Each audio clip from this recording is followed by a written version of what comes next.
Hello, and welcome to the Pride Lands of Lioness, Ink, and Insight, a den for honest conversations about creativity, identity, the beautifully chaotic experience of being human, and the occasional feral moment, because sometimes that's the most truthful part. I'm your host, Angelia N. Bailey, author, graphic designer, mom, emotional gremlin with a purpose, and someone who has a lot of thoughts about, well, everything. Thanks for stepping into the den with me. Grab a drink, get comfortable, and welcome to the Pride. Fuck being a princess, I'd rather be a witch. Trade that throne for a flame and a twitch. You got roots, I got roots. You wear flats, I wear boots. Fuck being a princess. All right. Thank you again, AJ, for joining me for this final episode in this mini series where we bring a human side to the agenting role. In this final episode, we're going to zoom out now. So not into controversy or debate, but into the larger pressures that shape this industry and how they impact you. So it's been such a journey exploring this mini series where you, the agents, get to show who you are behind your job title. Is there anything that's happened recently that you'd like to kind of address, or anything that you didn't get to speak on the other episodes you want to cover before we start? I'm happy to go straight to your questions. Perfect. All right. Well, let's dive in. So, what pressures in the industry don't get talked about enough? Oh, wow. I think one of the things that it gets talked about somewhat, but could be talked about more, is that the industry is changing and has been slow to change to keep up with the times because publishing follows a model that made sense in pre-internet and pre-print on demand capability days. We still have a lot of traditional publishers really committing to a big print run that used to be necessary when everything was done by printing press that was all set up and it had to work that with a all the typeset on a big printing press, and everything had to be done in print runs. Like, okay, we're going to run 10,000 books before we change this setting. And that has led to the whole issue of returns, which, for anybody that's not familiar with it, publishers print X number of books in a print run, and they go out to bookstores, and then bookstores will return whatever doesn't sell, and those books get destroyed. And that was a necessary collateral damage 40 years ago. And it's not really necessary with the technology that we have now, but the way things are done hasn't fully caught up. So the fact that we're dealing with change that's been a little slow to keep up with the times is one of the things that not everybody's aware of and that should get talked about more. We need change. We don't need publishers and authors losing money on copies that have been printed and destroyed. And it would be great to see things continuing to catch up with the times. Yeah, absolutely. I didn't even know that was still a thing. I thought publishers were already caught up at the time. So that definitely doesn't get talked about enough, I think. So that was perfect answer. Um, so what do you wish more people understood before entering publishing spaces online? Because you spoke about, the digital age we're in and all the tech and stuff. So when entering publishing spaces online, what do you wish more people understood? Oh, I think that depends on whether you're talking about self-publishing entirely or another aspect of digital spaces, like working with a publisher who does digital first publishing. Which one is of more interest? So more like social media and like the Oh, writing yeah. community and things like that. So those kind of industry online public spaces, blogs and things like that. Okay.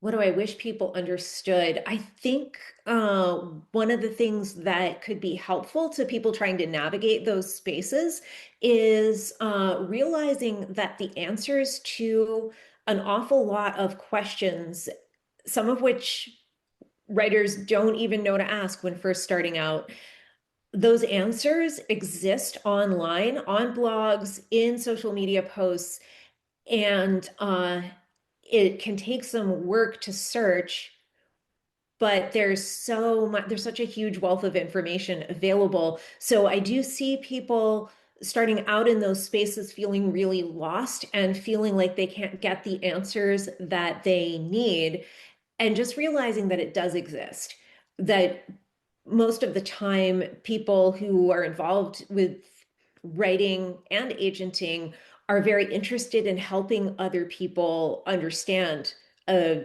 complicated and a very different industry. It works very differently than any other type of industry that there is. So people are quite confused sometimes by, why is it like this? Why can't I do this? Why can I do this? And just kind of realizing that the help is there and that you're not alone. It can just take a little bit of time to discover the answers and also to discover your community. But if people kind of realize there are a lot of us out here who genuinely want to help, and there's a lot of information that's already been shared on, like, what does the querying process look like if you're somebody that's just starting out? How do you write a good query? There's so much information, and a lot of it available for free. Has social media changed your relationship to your work at all? Definitely. Yeah.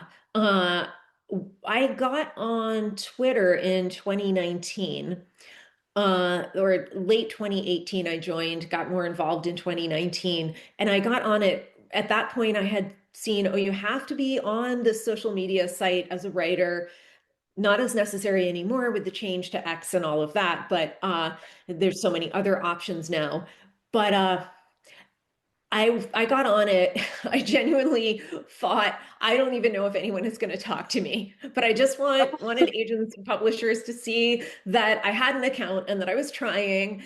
And I was just really blown away by the community that I found and that I'm continuing to find, and how the network of connection is continuing to grow. And it changed my relationship to my work because it made it a more social endeavor. There's an aspect of writing that is always solitary and should be, because a book is the product of one person's mind and imagination. But there are lots of aspects that are social as well. There's feedback, there's brainstorming together, there is being together on this journey in a way that makes us know that we're not alone. And that's really huge. I think if you don't have community, there's always going to be, no matter what level you're at in publishing, there's going to be disappointments, things that just don't work out the way you hoped, and things that are just frustrating and feel like they're not the way they should be.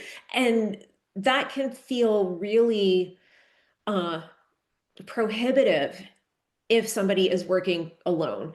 Whereas if you have friends who are going through the same thing, number one, it didn't just happen to you. It's not something that's wrong with you when things don't go your way. It's just the way it is. And you also just have support and people to believe in you.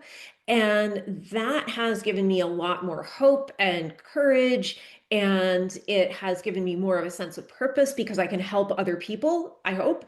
And I think that I was led into agenting, in fact, by knowing other agents, both my agent, who's wonderful, and friends who were also interested in getting into this as a career. So that really changed my perspective on my work. It showed me, hey, that can be done. This is an option. I can become an agent. So that really was a transformative aspect. Yeah, I think the online writing community is so crucial, I think, sometimes to helping us feel not alone in this. Because when I first started, I was 16 and I'm like, oh, I got to do this all by myself. Okay. And then I found this whole community, and it's kind of been my driving force here and there when times got like really hard to just keep at it. So I definitely agree with everything you said. It's so huge. Yeah. Yeah, absolutely. So what now I want to kind of dive into like a different side of the social media aspect because of a lot of things we've been seeing lately. What conversations right now feel unsafe to have publicly? Oh boy. I feel like that's an ever-changing question because uh there are certainly political things going on that should not be controversial. Yes. Um, so I don't personally feel unsafe having some of those conversations and making my stance known. And I won't go into it too much because I don't want to be polarizing on your podcast. But I don't really feel unsafe making my stance known on too many things. Um, but at the same time, maybe it does feel unsafe to talk about anything that's political, even though it's very obvious, because we're certainly Yeah. moving into a time when people are unsafe for just exercising their freedom of speech, and that is not not the way it should be. There are some things that I feel safer expressing than I would if I were still living in the United States. Like as a genderqueer, trans, and gender fluid person, I don't mind saying that because I do live in Canada. I'm originally from the US, but my husband and daughter are Canadian. So, this is my home, and I feel much safer expressing this being someone living in Canada. But that would certainly be a dangerous thing to talk about if I were still in the United States. And that is an important issue in publishing because uh, from what we're hearing recently, a lot of publishers are starting to shy away from publishing queer content because they're not sure that that's going to be something that's safe for them to publish and distribute, or something that is going to do well in the current climate. And that's all the more reason, though, for those of us who can talk about it to do so and to say, hey, this is something we should feel safe expressing. Yeah, absolutely. As a queer author myself, that's so Mm. crucial. Like I didn't even know that was something publishers were considering, but that just makes me want to be like, look, I'm going to push my sapphic queens onto you more now. Absolutely. Yeah. So it's like we're all gonna work harder. And there's definitely a lot of publishers and imprints that are not bending to uh that like, oh, maybe it's safer if we don't do queer content. Instead, a lot of them are saying, no, we're gonna be even more adamant that we do share all kinds of diverse content because this is part of life, and we need to see ourselves reflected in the stories that we tell. Yeah, absolutely. It can't just be one note things like it used to be about 100 years ago, like just one way. Yeah, So I love the and the industry that how it is now, and with everything being so diverse. It's so beautiful. Everyone has an opportunity to see themselves on the page. But there is still issues with things like public shaming. So, and social media creating essential echo chambers that amplify the negative misperceptions. And the idea that instead of having productive discussions when there's disagreements, agents typically have to sanitize their words or silence Mhm. themselves to prevent the public from pulling out their pitchforks. I even seen there was this one controversy over an agent that made a post and just basically was trying to be helpful and say, hey, this is how this Mhm. is being perceived. I just want to let you guys know. And so many people were just so angry and just pulled out their pitchforks and just attacked that agent, and all they were trying to do was be helpful. So, what is your take on outrage culture, which is also called cancel culture or call out culture, Mhm. that's bled into the publishing industry here lately? I think that it is an unfortunate part of human nature. It's something I saw in some of the humans around me long before there was such a thing as social media. And it's we have an interesting opportunity to see it for what it is, because when you see the outrage culture in a small face-to-face real life community, uh if you're somebody that is observing that or caught in the crossfires of it, whether really anytime you're witness to it, whether it's aimed at you or not, if you're in something like a small town, a small classroom, something like that, in especially in the whole of human history up until the last few decades when we had social media, we would tend to think that this was life and that the majority opinion must be right. And there was no real escape from that. And there was no broader perspective. There was no opportunity to provide a broader perspective on it. And now we have the same human nature where people get angry and people get caught up in these sorts of things. But we also can see the patterns in a way that we never could before social media. We can have the observation of like, this is people jumping on a bandwagon, and it doesn't mean they're right. Uh, we can find other communities that are not fueled by anger and by putting blame on people. And I think I know the post that you're talking about with the agent who was trying to be helpful, but a lot of people disagreed with what she said. And if it's the one I'm thinking of, I personally happened to disagree with the points about what works. I think it was what works as a comp title and what doesn't. And I agreed with part of her points, but I partly disagreed. But for me, it's that person was trying to be helpful. That was her take. And we can just accept that. And then I can separately post something saying it's okay to have a 30-year-old comp as long as you also have shown you know the industry by having a couple of recent, two or three recent comps as well. But if you are familiar with a classic and your book pays homage to that, then you can mention that too. It's okay. It's in fact, it's helpful. You know, if you're going to talk about cyborgs taking over and chasing you down, you might want to mention the Terminator because it's a classic that has that theme. Um, I'd be fine with all of us having varied opinions on things like that.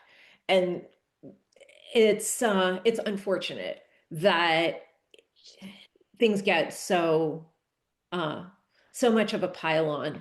So I'd like to think that as we have this broader perspective on this human tendency, it gives us a chance to raise our collective awareness and learn different and kinder strategies for having discussions around points where we might disagree.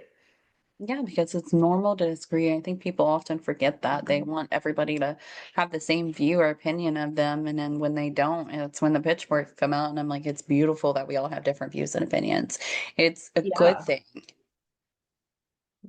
Thank you. absolutely. Thank you so much, AJ, for sharing that. That is the end of this episode, and this is the final episode in this mini series. I am so sad to see it come to an end, but I know the questions in this episode might have been tougher to answer, so I appreciate you taking the time to, and especially speaking so honestly about it. Is there any final thoughts or closing note you want to leave listeners with as we close out this series? Thank you for diving into some of these things that don't necessarily have neat, simple answers, but that we need to talk about and learn from. So I appreciate that. Thank you.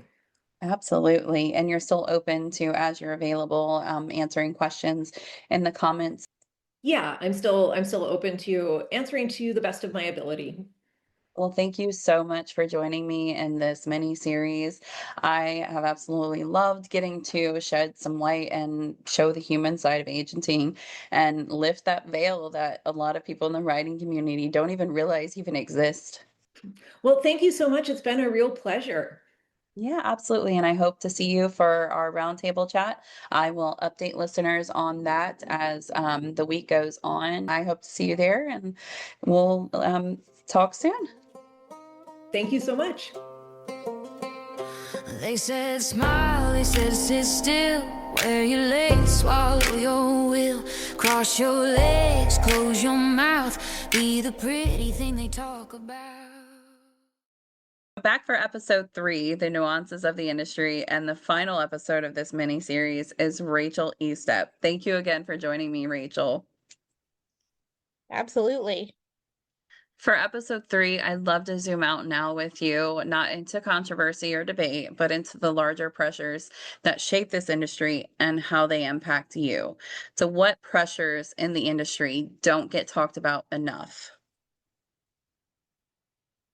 What pressures don't get talked about enough? God, there are so many. So, more in reference to like social media, public image, and things like that.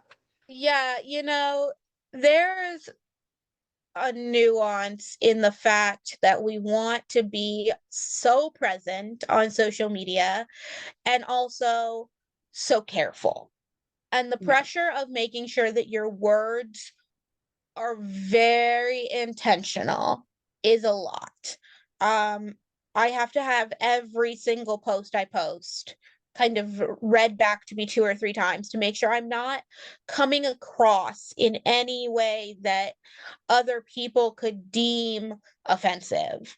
I had a post that got misconstrued, several months ago, and it was completely taken out of context. And so I find that myself and a lot of agents that I'm friends with, we really, really want to be accessible. We want to kind of pull back the veil on the agenting process and let writers kind of understand who we are, how we work, what we do.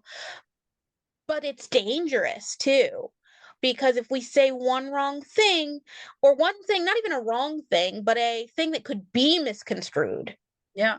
next thing you know, you're skewered alive. Yeah. And it was, when it happened to me, it was a big learning experience that my words and my intentions are very different. And a lot of people don't give feedback on queries or advice, don't give advice on social media for that reason. I'm not comfortable saying what agency, but I have a friend who works at an agency where they are not allowed to give feedback Oh, wow. for fear of retribution.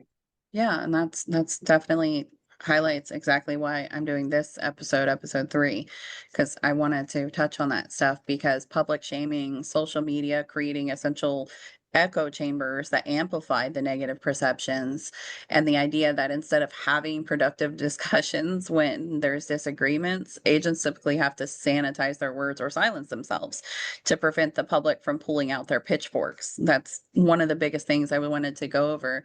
So, what is your take on outrage culture, or it's also called cancel culture or call out culture, that's bled into the publishing industry lately?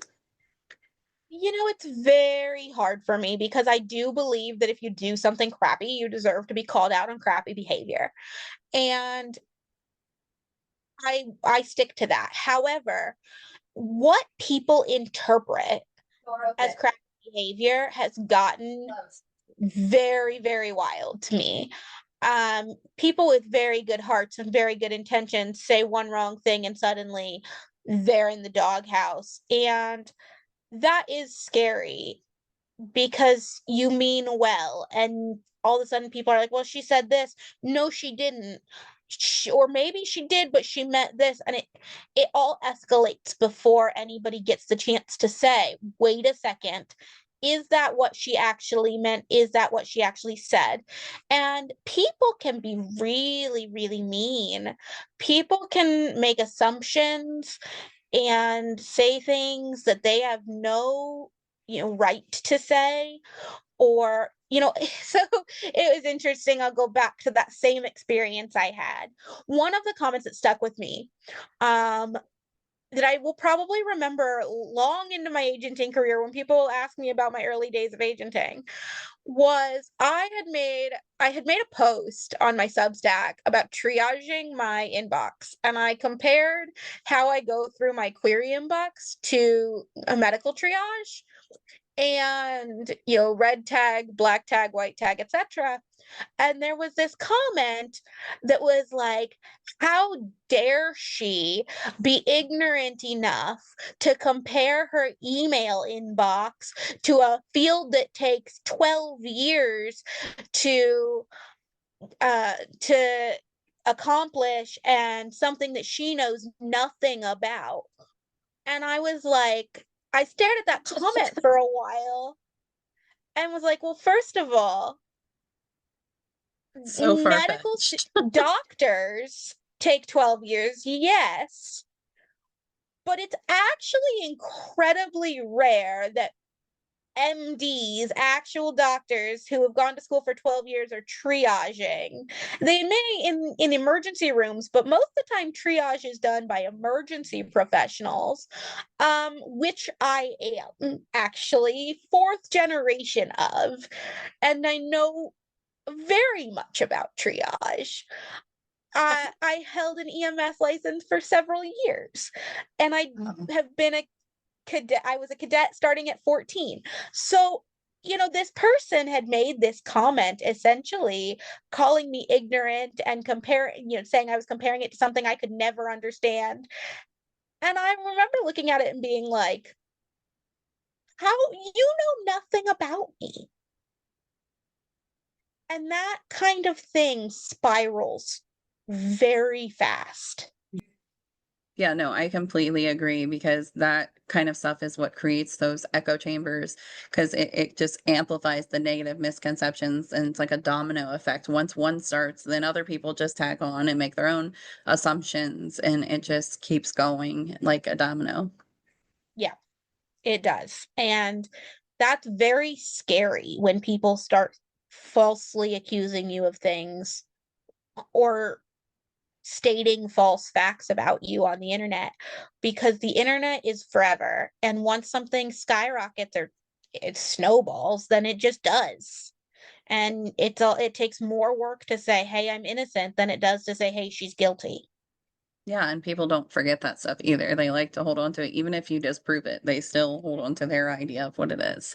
Yeah, And so what conversations right now online feel unsafe for you to have publicly?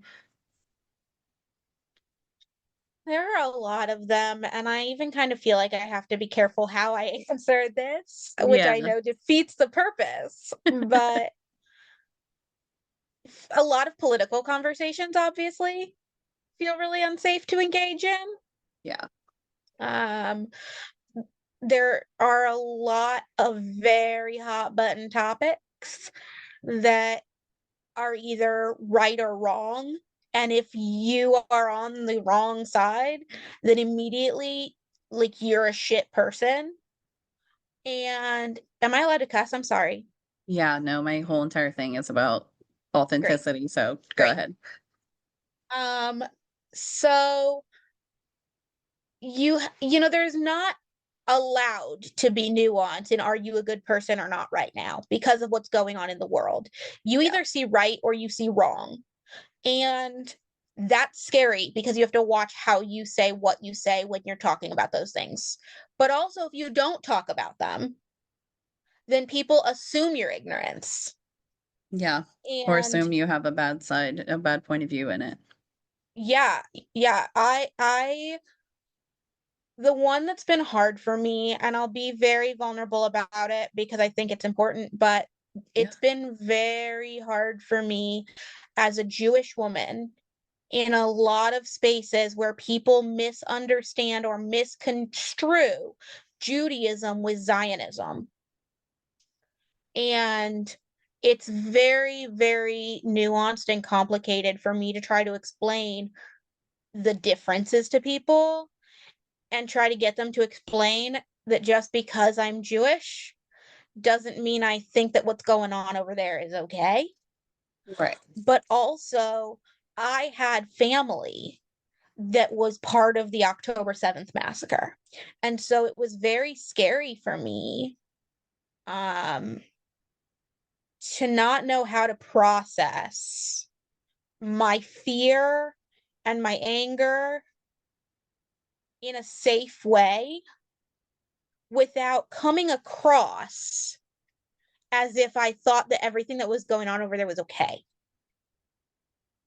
Because two things can be true: that I was scared and angry about my family, and also that I thought what was happening was wrong.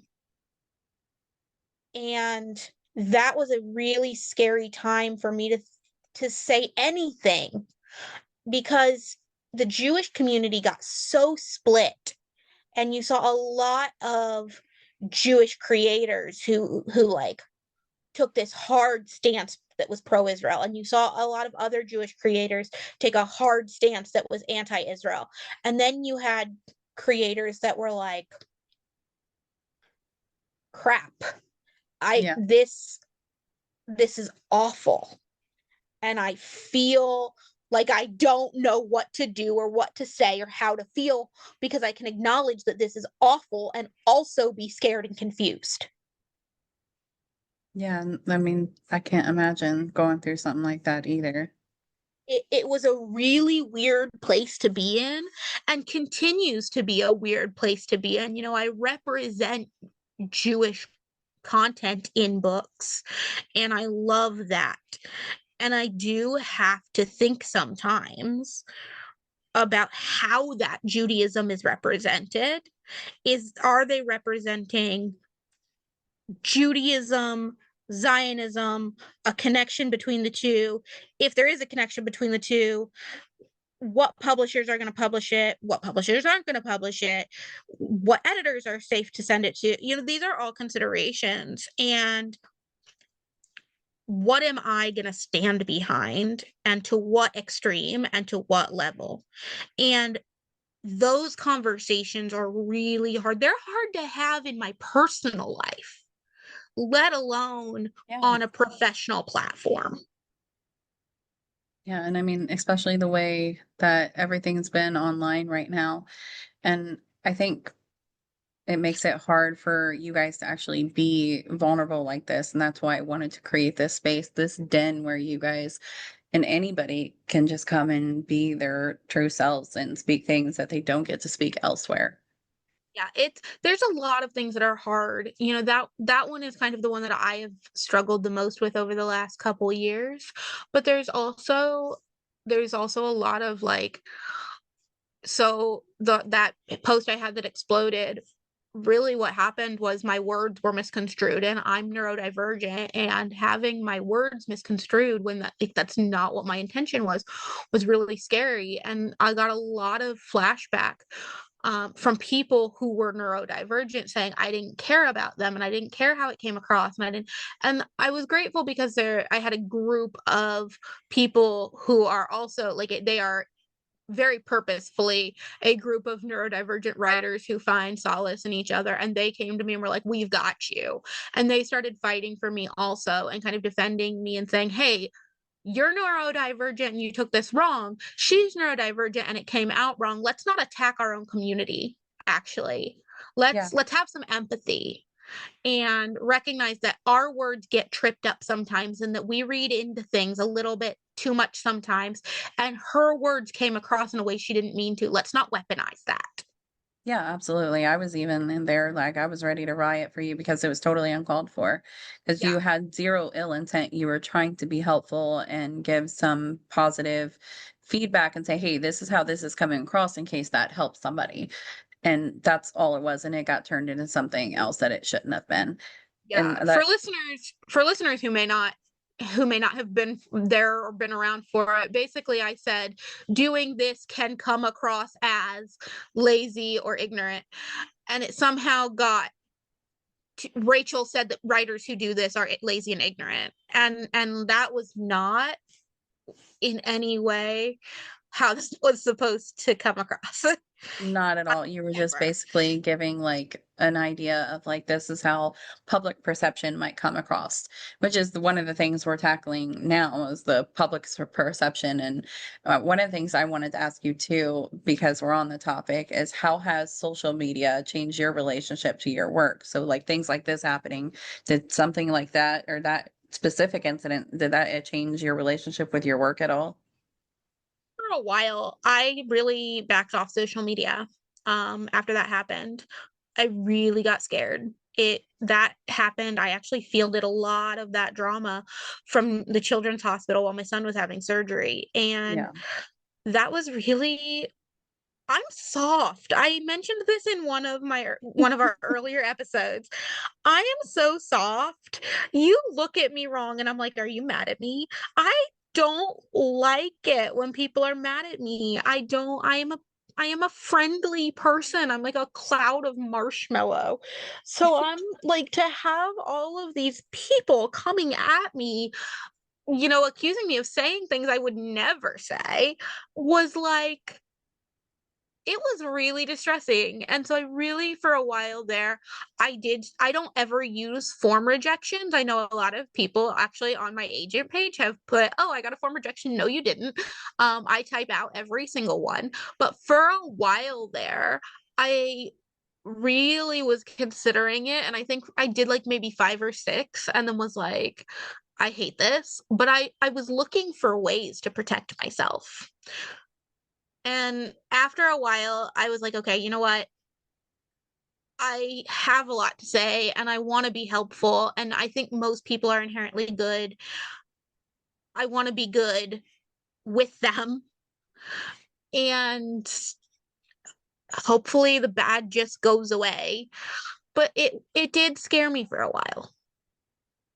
Yeah, no, and that makes sense. And I know my first impression of you was this very like fierce, like a shark in the agency. So people getting to see that you're not that, you are actually this very soft, very kind-hearted, sweet person is incredible. That's exactly what I wanted to do It's is give you the opportunity so to show that you're not like this fierce, like you are very fierce. I will say that you are very fierce when you want to be and need to be. Absolutely. But I love that you said that because that actually did exactly what I wanted to. I wanted people to see who you really are. was it's so funny. I spoke at a conference and after I spoke, everyone was like, she was terrifying. And I was Yes. like, yeah, I was like, no, I'm actually not at all. I'm an idiot 90% of the time. Like I am a fool. I am Yeah. silly and ridiculous and I like I am not somebody to be intimidated by, not even Yeah. a little bit. Not at all. I was at that conference too. I remember when you were talking, the people sitting next to me and behind me were like, "Oh my God, she's so like fierce." She's like, "I'm scared of her. I'm terrified." I'm like, if like only you knew. Do you want to see a picture of my dog? Here you go. Exactly. That is so funny. So what that actually brings me perfectly to my next question, which is what do you wish more people understood before entering public industry spaces online, whether it's about you or just in general? Oh, just I think that everyone's human. I think that's kind of the whole point of this Yeah, just understanding that like there is a human being behind the screen. There is a human being who is tired. There's a human being who is happy, who is sad, who had a good day, who had a bad day. We're all people and we get on to these little screens and it's very, very easy to just be saying shit. yeah, And it's easy to go on a tangent when you think something's said that shouldn't have been said. I find myself typing out these long tangents all the time and then being like, you know what? Nope. nope, Rise don't above. do that. Yeah, I Rise had a, above it. yep, And then I delete it and I probably send it to my best friend instead. Maybe my yeah, husband.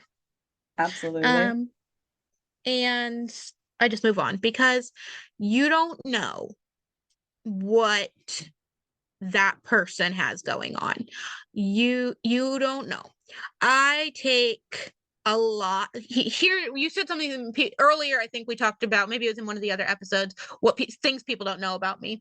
I take a lot of my meetings and I do a lot of my work from Dayton Children's Hospital. I always tell my clients when I pick them up that if we sign together, you will take meetings with me at the hospital, and it's fine. But it's not an if, it's a when. My son is very, very medically fragile. We spend a lot of time in the hospital, whether it's he got sick and needed hospital care or whether he had a scheduled procedure. It is what it is. And so I do a ton of work from the hospital. And sometimes what that means for me is on Mondays, I work at the bookstore from 10 to 6. And so I'll be at the bookstore from 10 to 6. I'll leave the bookstore and go to the hospital. My mom or someone will be there. They will leave when I get there at 6:30. I will spend the night there at the hospital. On Tuesday, I'll be doing agenting work all day from the hospital. Then I'll spend the night again. On Wednesday morning, I have to be at the bookstore. So my mom will come at like 9:30 and she'll stay with him while I go to work. And then when I get off work at 6:30 or at 6, I'll come back to the hospital. And I've done that for weeks before. Our longest hospital stay was 4 weeks. But when Ezra's in the hospital, I don't leave other than to go to work. And so you could be talking to me and I could be 2 weeks into that. I haven't been home. I haven't seen my dog. I haven't seen my husband because he works a second shift job. So our time together when stuff like that happens is literally like zero. I have another kid I haven't seen. Sleeping in a hospital for weeks on end is exhausting. You know, there's so much going on, and you could be talking to me and that is going on. And that is true for everyone. That's my situation, but that applies to every human being. You don't know what is going on behind that screen. Yeah, absolutely. I think that's something that people need to remember and keep in mind. When people were attacking me over that post, would it have mattered to them if I had said, hey, I'm waiting on my son to come out of surgery right now? Maybe not. Maybe it wouldn't. I like to think that some people would have been like, oh, hey, this is a little much for right now. But you just have to remember that you don't know what that person you're talking to is going through or doing in that moment. No, absolutely not. Thank you so much for sharing that and being so raw and honest about it and giving your perspective and what you went through and being vulnerable with me and the listeners. I know these questions might have been even tougher to answer. So I appreciate you taking the time to and doing so with such honesty. That's incredibly important. Is there anything, any final thought or closing note you would like to leave listeners with as we not only close out this final episode 3, but the entire mini series before the live agent roundtable chat in 2 weeks? I don't think so. I'm really looking forward to that live, the roundtable, and I will talk to everyone then. Yeah, absolutely. Thank you again for being part of this project and for helping bring humanity, nuance, and understanding into the world of publishing. For listeners who don't know, in 2 weeks, we are having the big roundtable chat where agent participants, including Rachel, will be joining us for that live chat. And it's going to be episode 4, the very last episode of the series. So thank you again, Rachel, for being a part of all this. Until then, stay real, stay weird, and stay fierce. Well, bless your crown, baby, bless your pearls. I ain't built for those kind of words. Keep your castle, keep your king. I got fire in a goddamn swing. Back for episode 3, the nuances of the industry, and the final episode in this mini series is Ciara Smith. For episode 3, I'd love to zoom out now with you, not into controversy or debate, but into larger pressures that shape this industry and how they impact you. How does that sound? That sounds fantastic. I would love to pull the veil on this. Perfect. That's what this is all about. So, what pressures in the industry don't get talked about enough, in your opinion? My personal feelings on pressures that don't get talked about enough would be conferences because I get pressured even from other agents that I need to attend a conference so that I can network with editors and get more opportunities for my clients. And I would love to do that, but the thought of attending conferences gives me so much anxiety. And it's not even like cute, oh, she's shy and just a little bit nervous anxiety. It's like crippling anxiety because I have so much logistics. I have a part-time job that brings in the money so that I can agent, and so I'd have to finagle that, and I would have to, figure out finances for airplane and hotel and fast food while I'm there, and I'd have to figure out who's going to watch my kid because I can't afford childcare. And then even just being there, like being alone and surrounded by strangers and having to mask or having sensory issues because I'm autistic, like it just is so much. And it's like I would not actually get those opportunities for my authors because I would not be a functional human to be able to talk to those editors. So I do a lot of like email networking and Zoom networking, which has worked really well in my favor.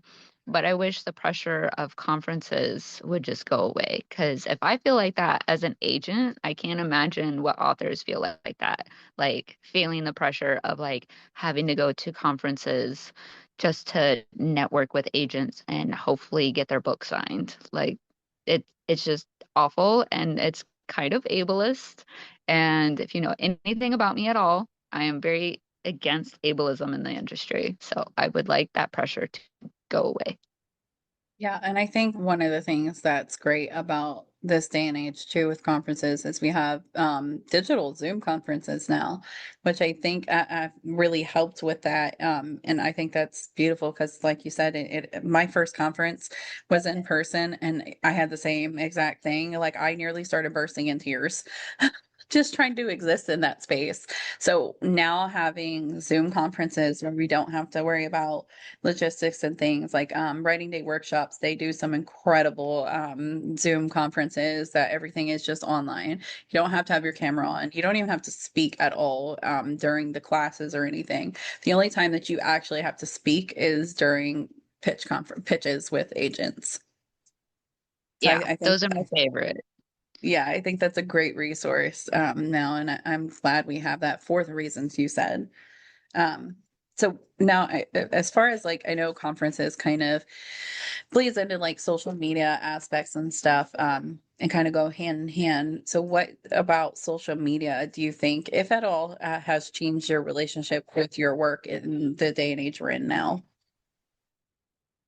Um, well, my social media used to just be me like checking in with what I was doing and what queries I was getting done and being so excited about a new person that I was signing, and sharing tips from like that batch of queries that I had taken care of that day. Like, hey, this is a common thing that I'm rejecting for, so maybe don't do that.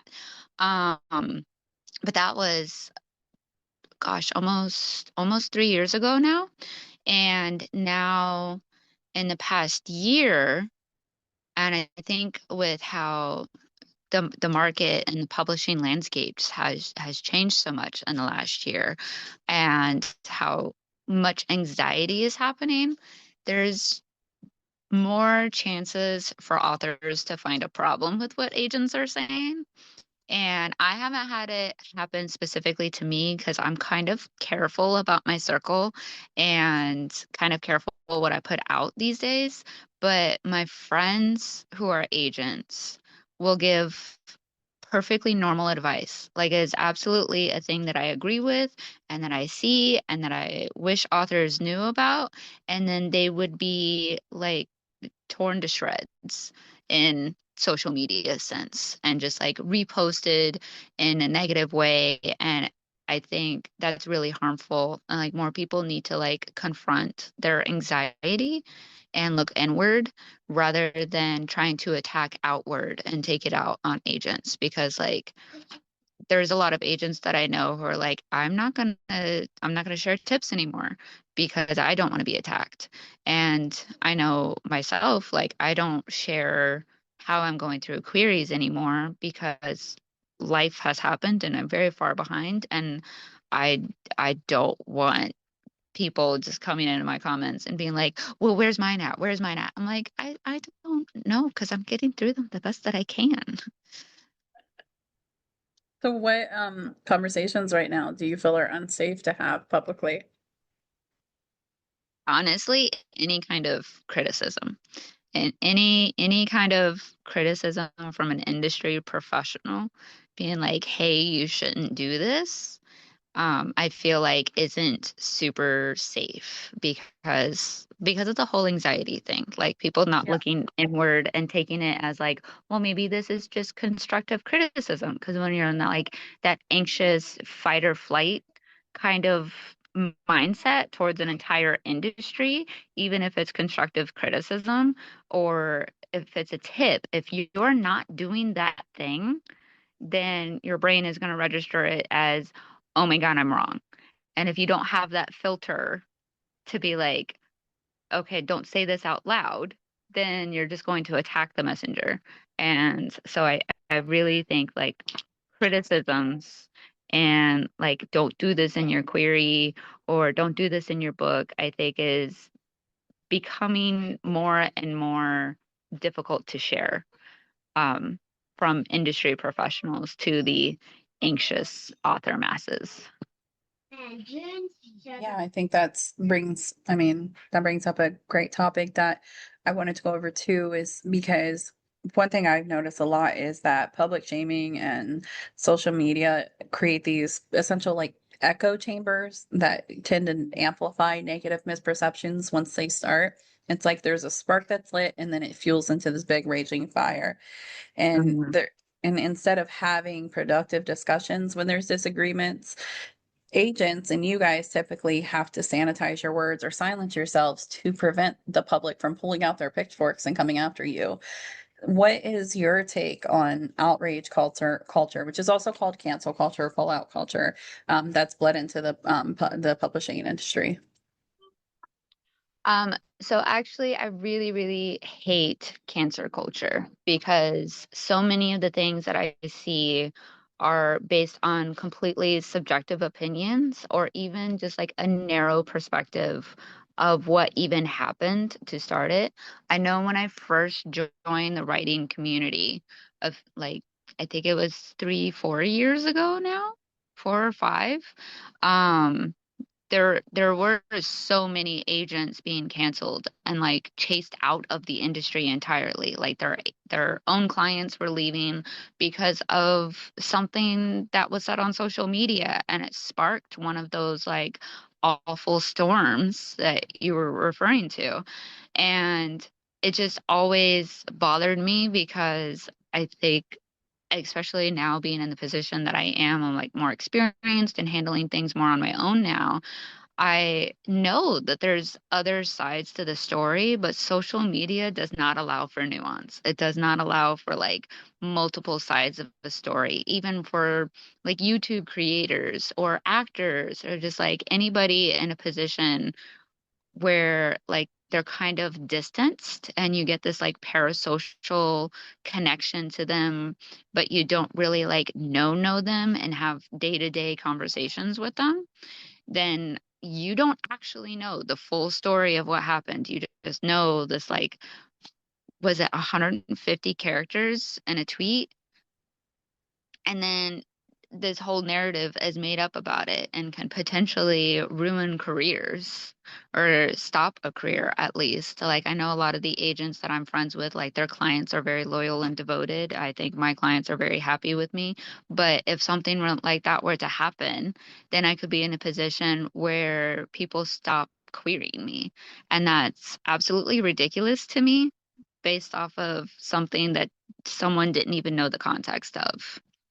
Yeah, it's like, how can you try to sit there and say that and assume that you know every single thing about a person, their personality, who they are, what they believe in, their morals and identities from like 280 characters of an online post? That doesn't Yeah. tell you anything. That's a tiny, tiny little snippet. and it doesn't encompass who they are as a person. And a lot of times, like, your perception is not the next person's, or even or what they intended the perception to be. So I think that needs to be understood more, and a lot of people, especially in the writing community, need to understand that and realize that, you guys are just people. Your role does not define you as a person, and what you post online is not who it does not encompass your entire personality and who you are.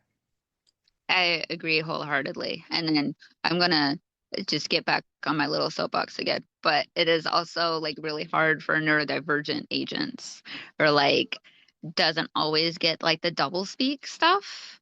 Yeah. And so you could say something that's like perfectly innocent, but then someone who doesn't have your same brain will have this like weird translator in their brain that says, well, actually, what this person says was this other thing. And I know as an autistic person, that happens to me all the time in real life, where I'll say something and a neurotypical will hear something completely different that were not the words that came out of my mouth. And I don't think authors see agents enough as people with neurodivergences. Yeah. And so they don't take that extra step of like, maybe those words just mean those words. Yeah, like we had I think I don't know if it was you, but there was a conversation I had on X with someone about the use of ellipses. Ellipsis is however you pronounce it. Everybody Mhm. pronounces it different. And one person said it was passive aggressive, and then a couple people were like, no, we just use that when we're thinking. And I think that same concept should be applied in really anything that you read online. It's what you perceived is not right or wrong, and what they intended or wrote is not right or wrong in most situations. Yeah, exactly. I think it was me and you that was on that post because I was Yeah. like, since when have ellipses been passive Yeah. aggressive? I use it because I'm thinking. Yeah, I remember that. And I was like, I remember very like clearly before that post, like I had thought you were like so hesitant toward almost everything I said when you use ellipses. And I didn't address it because I knew that was just my perception. And I wish a lot of people would take on that thought process. But here we are. Yeah. But I've always thought it was like, like, oh, well, maybe, I don't know, kind of like a hesitant response. And I realized I didn't get passive aggressive from it. I got something completely different. So everybody's view is different, and no one is right or wrong. It's just learning to accept each other as who we are without trying to force that person into what you believe is right. Yeah. So what do you wish more people understood before entering the public industry spaces online, like social media and blogs and things like that? Um, okay, my answer might be a little deep. No, it's good. We So want bear it to with me. be. Because I do a lot of shadow work, and I work in customer service for my part-time job, and there will be times where customers are just so snippy and they're so rude, and I'm perfectly calm about it, and then my coworker will be like, "I can't believe they just spoke to you about that," but I'm like, this is a whole person. I don't think people really view the strangers around them as just whole persons with complex lives and issues that they themselves are also dealing with. And sometimes, like, strangers will just seem like NPCs going through that you just randomly encounter as the main character. But I think people stopping to think for a second that this is a whole person that has their own complex life and past experiences and speech patterns, and maybe their way of talking does not suit my way of talking, but that's okay. And to just have a little bit more like introspective and understanding about differences, and also having a filter would be great. If you're going to join social media and the publishing industry, have a filter. So if you have a snap judgment, you don't automatically put it in the keyboard.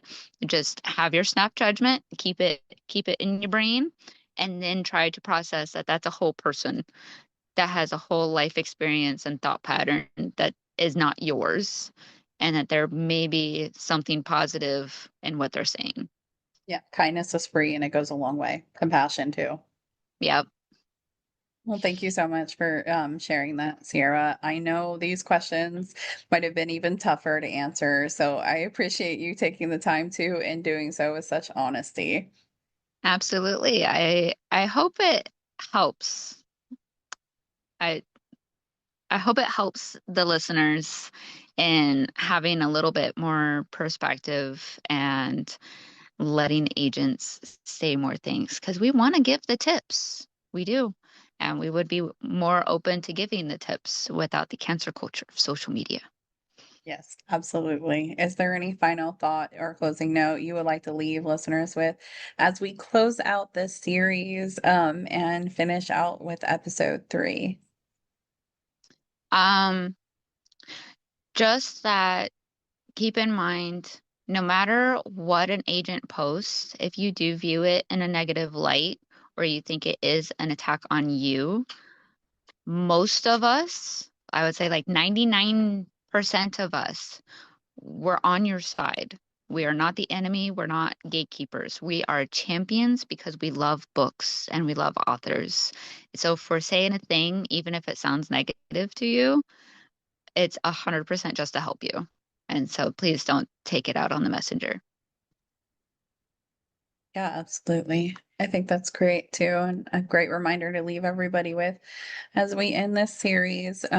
Thank you again for being part of this project and helping bring more humanity, nuance, and understanding into the world of publishing. In 2 weeks, listeners, again, we will be having episode 4, which is the live roundtable chat with other agent participants. Ciara may or may not be involved in that. That is to be determined. So definitely make sure you keep up on my Substack and my X page, and I will be announcing the official the official participants for that live roundtable chat in about a week in my next Substack article. So until then, thank you again, Ciara. Stay real, stay weird, and stay fierce. Fuck being a princess, I'd rather be a witch. Trade that throne for a flame and a twitch. You got roots, I got roots. You wear flats, I wear boots. Fuck being a princess.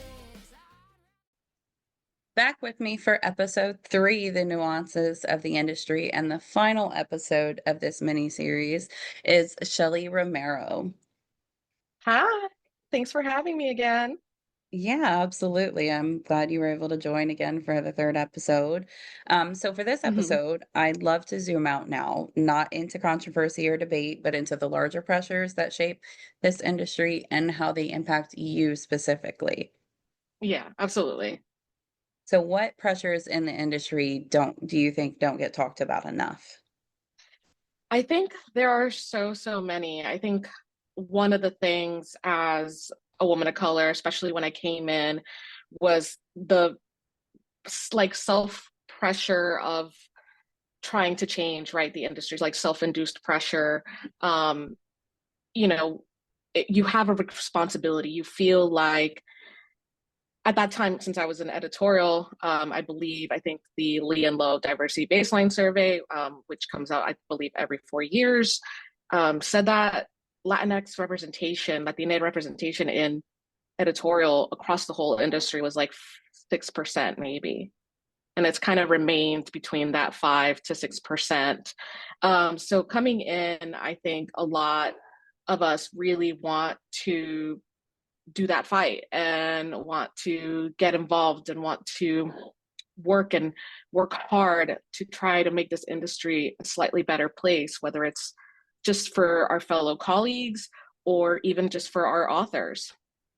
And Yeah. so it's something that's really hard, especially I remember when there would be critiques, especially back in the days of book Twitter, about like, well, why can't this person do this? Well, why can't an editor do this? And I'm like, you guys don't understand what it's like to work in house. There's so much internal politics. And a lot of times, unfortunately, there are battles that we can fight, and there are some that we just kind of have to like let go in order to keep fighting for another one. And it really sucks to say, but that is the reality. And this was back in like pre-COVID era. So I can't even imagine what conversations in-house are feeling like now. I think it's very difficult to see what has happened, and want to be so involved and whatnot. At the same time, you need to protect your energy. So that is, I think, like something that like I personally like definitely felt. I think a lot of people, like I mentioned, like who are like bright-eyed and completely new, are like, oh my God, yes, I think I could do this, I could do that. But in reality, it can very quickly spiral and lead to burnout. And burnout is incredibly hard to come out of, and it just really lowers your morale. It definitely lowered mine when Yeah, I was in the absolutely. throes of it.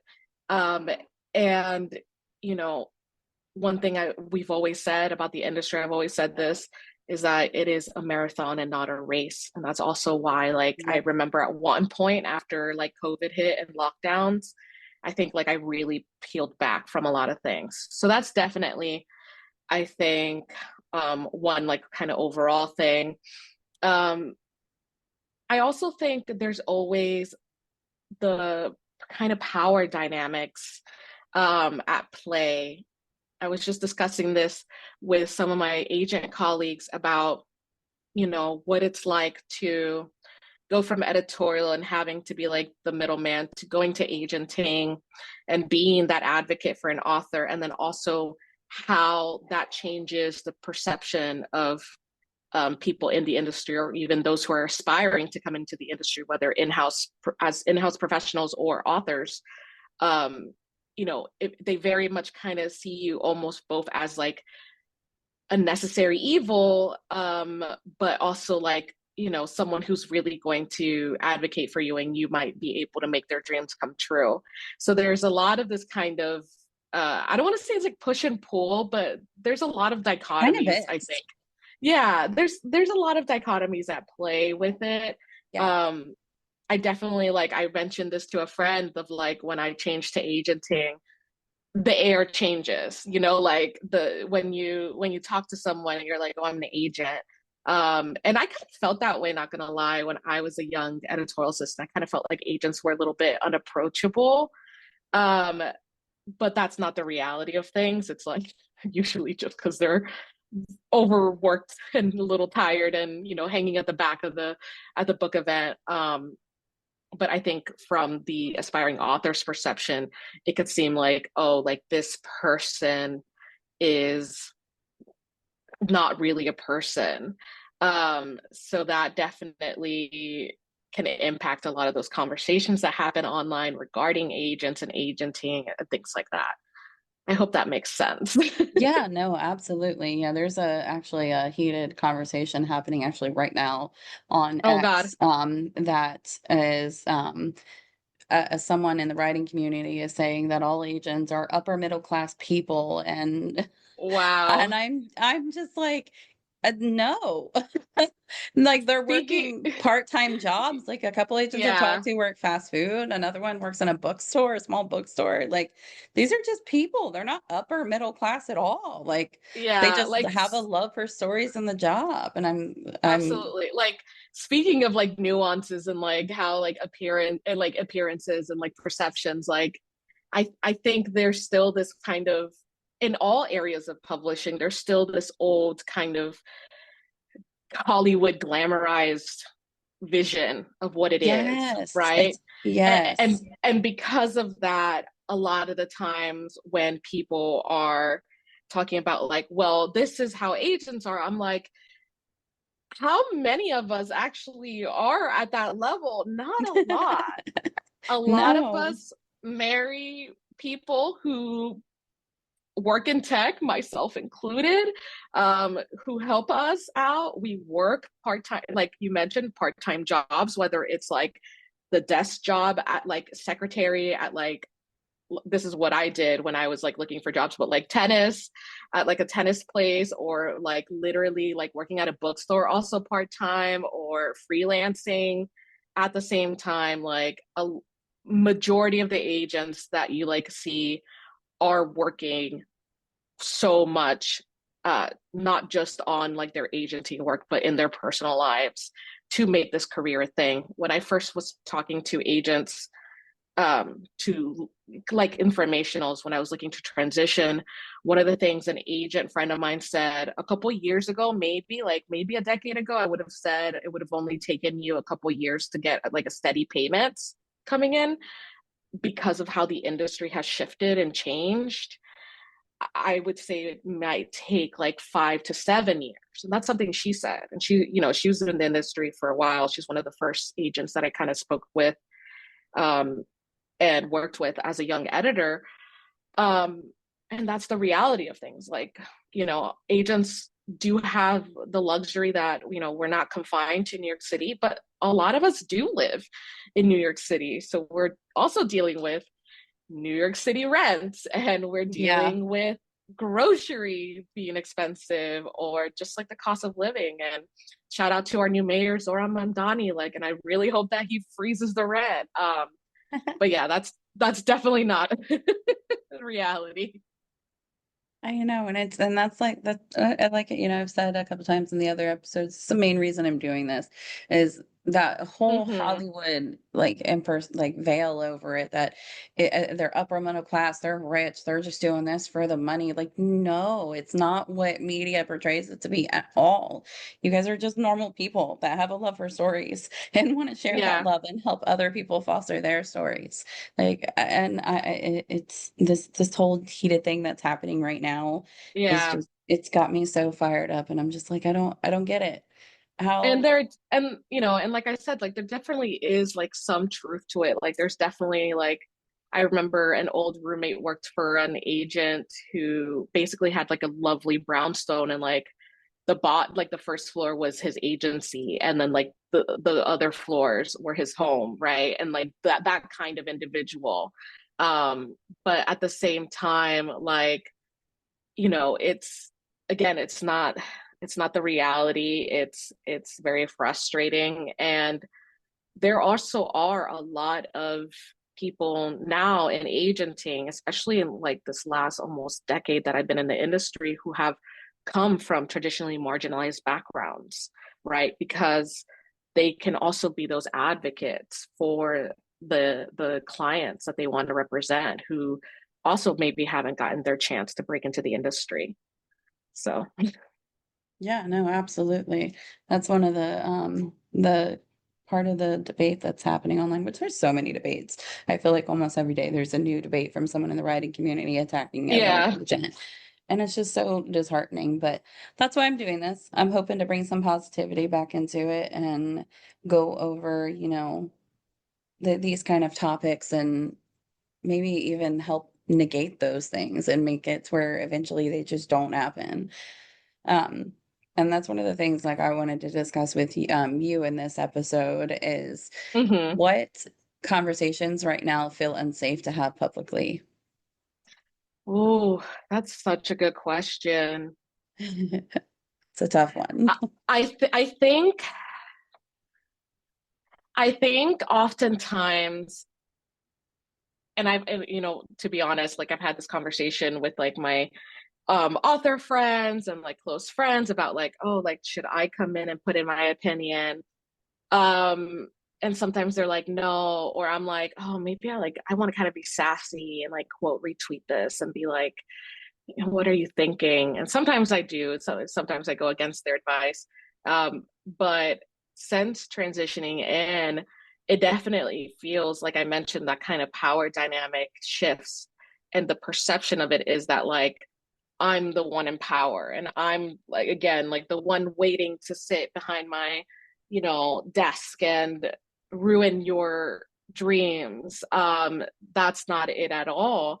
Like we're human, we're people. And so sometimes when there's conversations that I see online that I'm like, oof, maybe I'll step in, maybe I'll like say something. At the same time, I kind of have to weigh like, is this person going to actually maybe comment and maybe like see my perspective in good faith, or are they just going to say, oh, you're an agent, so like of course you're taking offense to this, and you're a person in a position of power because like you're the one who can turn us down. Like that's something that I've seen happen. So I think in general it's kind of often hard to, you know, as we've been talking, like unveil kind of like the things that are in the behind the scenes, because the aspiring authors, and of course this is not everyone, there's just like always, you know, bad eggs in whatever online community you're in, but those like bad actors out there are not going to want to hear you out in good faith, and they don't want it, they want to post their outrage and then get engagement, because nothing will boost on algorithms like rage, like Oh yeah. something that you're upset about. I've seen this time and time and again, whether it is on Blue Sky, if it's on Twitter X, or if it's on Threads, of my post that where I'm like, yeah, happy go lucky, getting like 3 likes, versus a post where I'm like calling something out, getting And then it so just many blows more. up. Yeah. Yeah. So I think it's hard to have a lot of the conversations about like the realities of publishing, because we're kind of just seen as those gatekeepers, and we are the first gatekeepers. Um, but it feels like everything that, you know, kind of might go wrong for someone, and they start blaming, oh well, like maybe publishing doesn't want me because blah blah blah, I only, you know, you can't kind of go into those conversations. And I even also, I've noticed this too, hopefully I'm not like just like yapping on, but No, you're I've good. noticed, yeah, I've noticed the tone that my fellow agents and I have had to kind of take. So it's even like a pre-tone policing in a way, where because we're wanting to be helpful and we don't want to be seen as the aggressor, we don't want to be seen as the, you know, the opposition, Yeah. um you know, it has to be like very kind of gentle. And I've noticed that recently. So I Yeah, think it's absolutely. it's hard to have the conversations as well of like what's going on internally, because part of the time, and I will say this, like when things would be happening internally as an editor, I couldn't say them, I couldn't talk too much about it. I could say some things at the end of like my tenure in house. I was kind of like, fuck it, whatever. I will say things like I'll talk about how like, you know, the book clubs and book fairs said this or that about um books with like, you know, kids of color, or like what, you know, boy books they need or something like that, right? Yeah.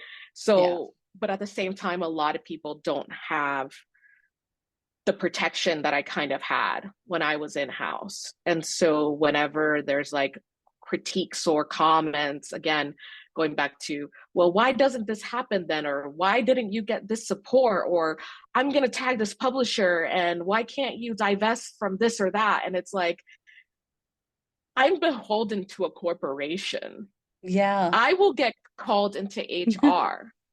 And admittedly, like, you know, that did happen to me. Like I got not to HR, but I got, for example, this is kind of like off topic, but like, for example, when I spoke out about uh, J.K. Rowling being incredibly transphobic and just a horrible, horrible human being, I Yeah. tweeted about how, like, if you are a TERF and you support J.K. Rowling, do not even dare to think that you will work with me. Basically, like, that's what I tweeted. Oh, That wow. tweet got screenshotted and sent to my then president of Scholastic Trade. Oh my And then gosh. I got called into like a meeting with my bosses and my publisher.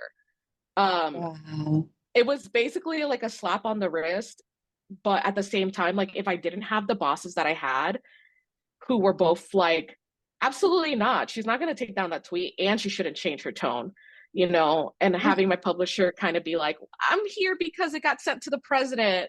um so I had to kind of bring this up, just kind of like, you know, process. and things like that. But, that happened. That very much happened. And so we don't always know exactly what the people in-house are experiencing. And we also don't know, especially if they're of, a BIPOC background, if they're queer, if they're, again, traditionally from a marginalized background. You just kind of never know. So it's, again, hard for them to have those conversations online. And I think in Yeah. general, a lot of us are just tired. We've had the same conversations over and over again, and Yep. people don't listen and Nope. are, get aggressive with us. And I'm like, why try? Oh At this yeah, point, no. kind of. This guy that started this heated debate on X is has gotten aggressive and has this image that I guess apparently now that all there's no marginalized agents. There's no agents are not marginalized and they're all upper middle class. And Love there's a this. huge Love this. divide. There's a Love this. huge divide and gap, and they're just different people than the rest of us.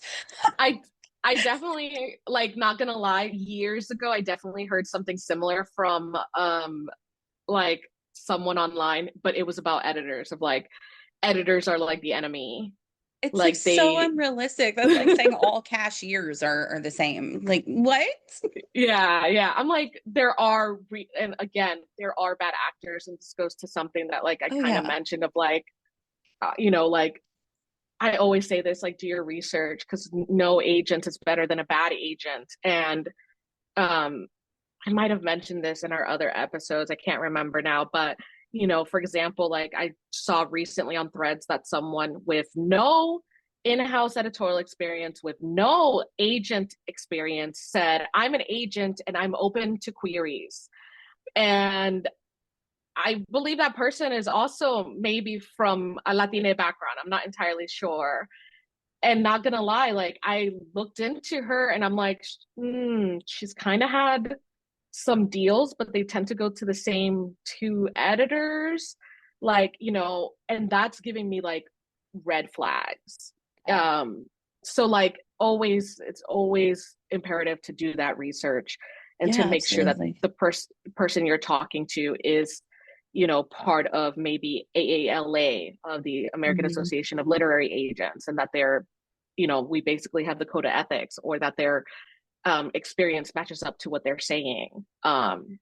Because those people can very quickly burn bridges within the industry and actually fuck up over your career.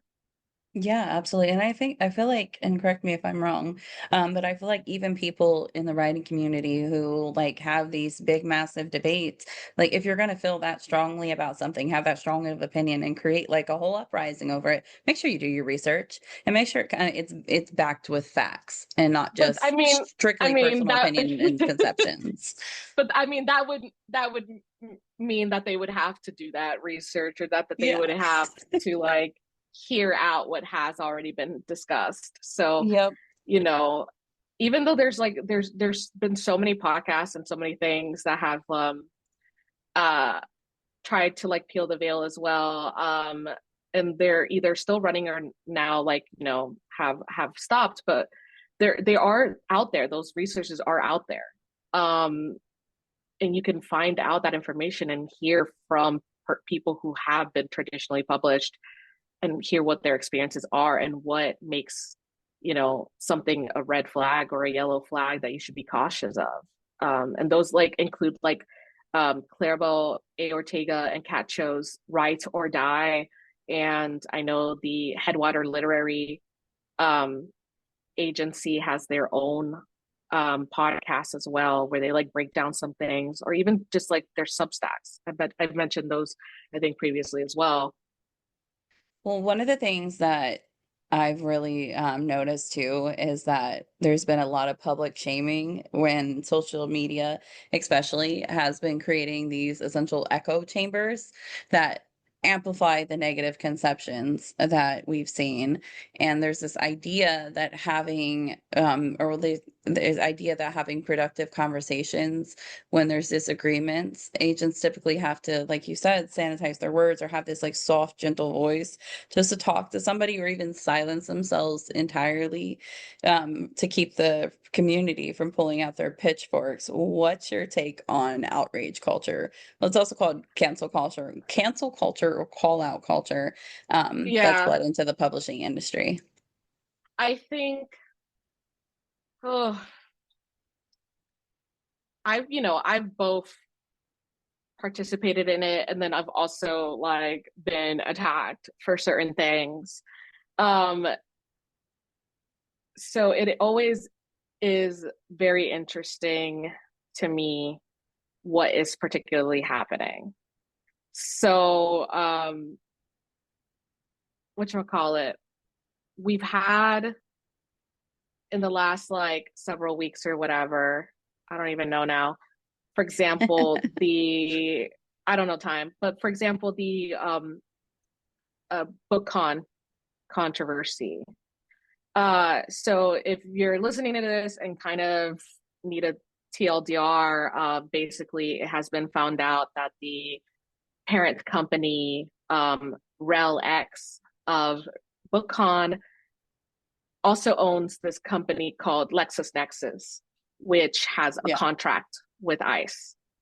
And that What? spurred, yes, yeah. What? So that spurred a lot of people who were going to BookCon to be like, I'm boycotting, or what the hell, like this is crazy, like blah blah blah, and whatnot. Mind you, I think there's like a nuance here, in my opinion. I say this as someone who knows some people both on the ReadPop BookCon team. Um, I'm like,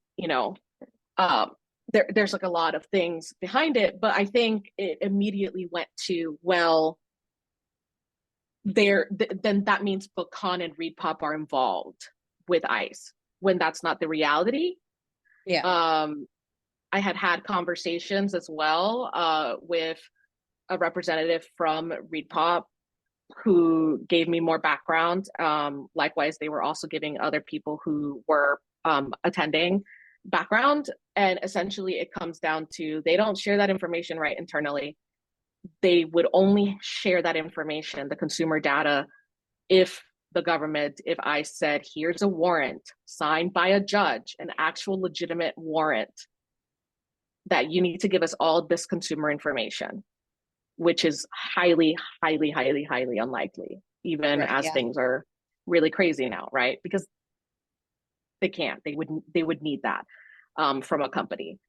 And the best kind of comparison that I can give to this is HarperCollins, right? So HarperCollins, so any imprint, right, that you buy a book from. So maybe the wonderful Quill Tree imprint of Harper. Let's say you bought a book from them. Quill Tree is an imprint of the Harper Children's books. Harper Children's is a group within HarperCollins. HarperCollins is owned by News Corp. News Corp is Rupert Murdoch's baby. And on the other side of News Corp, they also own Fox News. So the conversations, right, for example, are lacking this kind of nuance and understanding. Because if you, in my opinion, and I'll listen, come at me with your pitchforks if you don't agree or whatever, but in my opinion, it feels like a kin, right? Like it feels like, well, if you're upset that RelX also owns LexisNexis, then you have to be upset about Harper being owned by News Corp. But at the same time, there's nothing that, let's say, a small imprint at McMillan, which is maybe a drop in the bucket to the overall financial picture of not only Harper, but overall financial picture. A News Corp says, oh, like you're telling them to divest. They can't do that. If you're also telling them to speak out and denounce that, that might also not be possible. Right. As much as we think that these publishers who are champions of freedom of speech and, going against all the book bannings, they're also corporations, and the people that work under them are people. Unfortunately, I found out that the individuals from Pecan and Repop all found out this same information at the same time. But this kind of information, this kind of conversation immediately kind of just caught fire, and there was no lack of nuance about it, right? And I think that's the troubling part of things, where it does come out in good faith of, this is a really horrible time in our country, and ICE is literally the Gestapo, and we're having our own citizens and people killed and disappeared, and children and everything. And again, I'm a first generation American. My family is Honduran. Like, I'm also like, what the hell? But at the same time, like, I've worked under that, like, a very highly corporate company. And I kind of understand why things might not be moving as fast, or why those conversations like kind of spiral. And it's very, kind of upsetting. So I think that that's one of the big things about, the call out culture, and stuff like that, because you a lot of the time it kind of does come in good faith. A lot of the time, not all the time, it comes in good faith. But at the end of the day, without having those like nuanced conversations, you will quickly spiral into just outrage and rage baiting, and just farming that rage for engagement. So it's definitely something that, again, I've seen happen so many times. And that's also why a lot of us who called out a lot of things that were problematic about the industry, about authors, about whatever, peeled back, because we were having the same conversations over and over again. Number one. Number two, we were also being attacked. I remember seeing my friends get told, like, oh, well, you're just jealous about this author because they're more like popular than you. They're the bestseller and you're nothing. Like, literally things like that being told to these authors. That's so insane.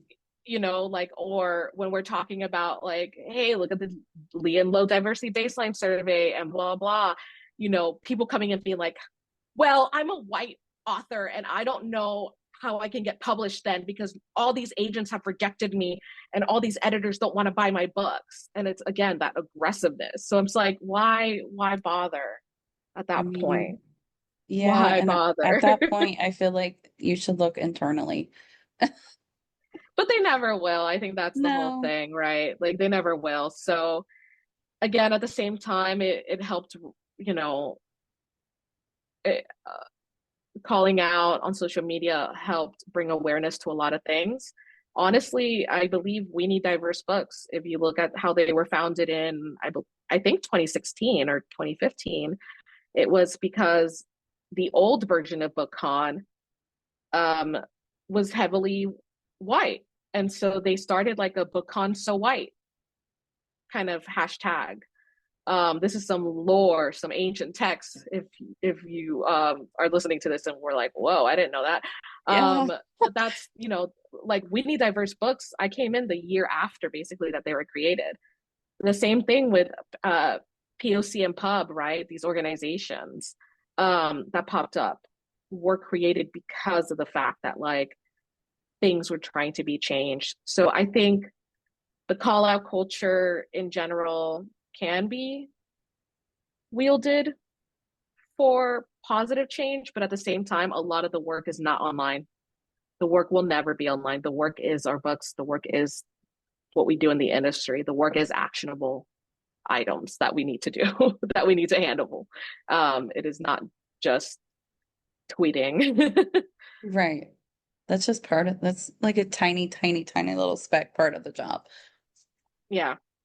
What do you wish more people understood before entering public industry spaces online?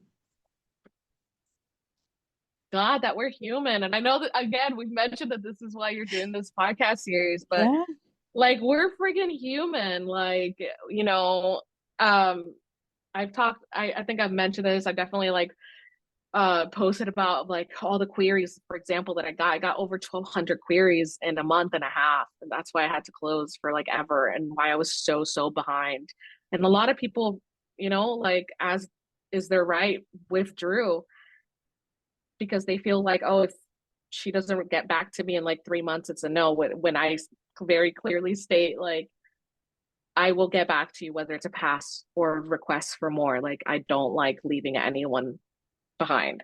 um you know, and so at the same time, like, after I just did like coming into this agenting um new career of mine, like, I also experienced health problems. I also experienced personal things.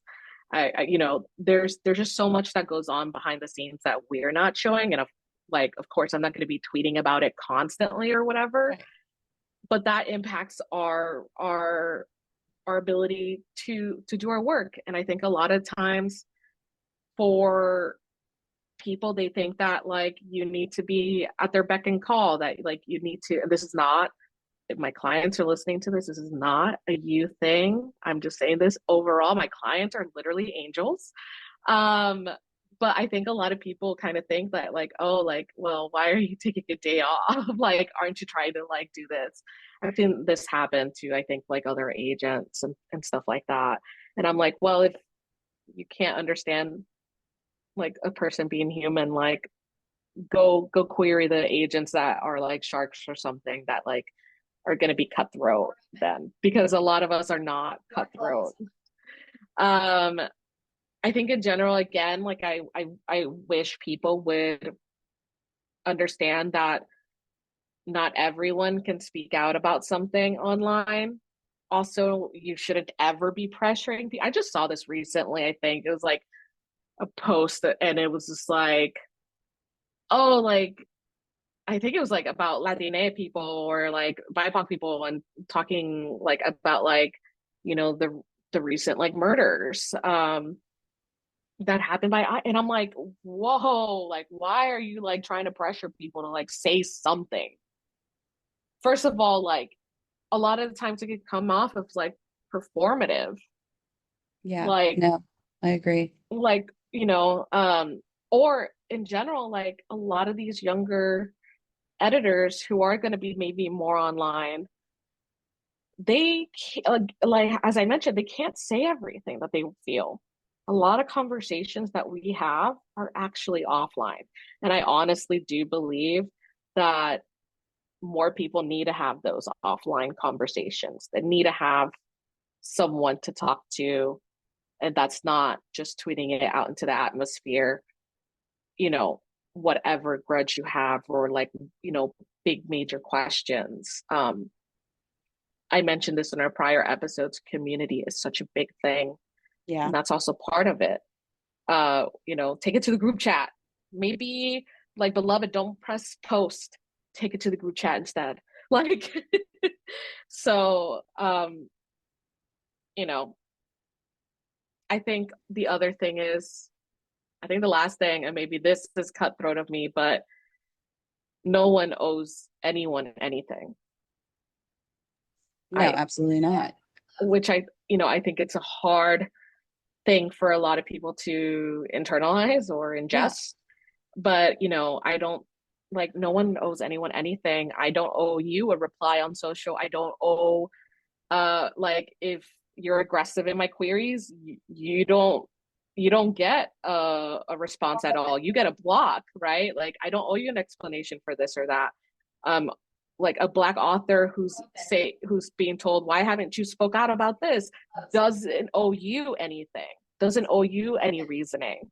So I think the oh my God, I sound like such a boomer maybe, but like, too much social media is definitely a bad thing. But I think it's this world of being able to be reached at very quickly and very easily that kind of fuels this. Um, and it sucks. And it really does suck. Yeah, absolutely. And I think like the writing community even like has this idea that agents owe them something when they query them, and I'm just like, no. It's not I nobody, you're not owed anything. yeah, the They don't only owe you people anything. You don't owe them anything. It's a mutual thing. We're all yeah, just kind of in this together. yeah, the only people I owe something is my clients because they're my Yeah. clients and I Uh-huh. do work for them and we are trying to sell their book. Like that's who I owe things and to. So, Has social media changed your relationship with your work at all? oh my God, absolutely. For better and for worse. Like, you know, it was so helpful in the beginning with finding those communities and finding the people who I wanted to like meet and offline and build that community with, but also like the authors that I wanted to work with, or maybe the artists that I wanted to hire to work on my book covers.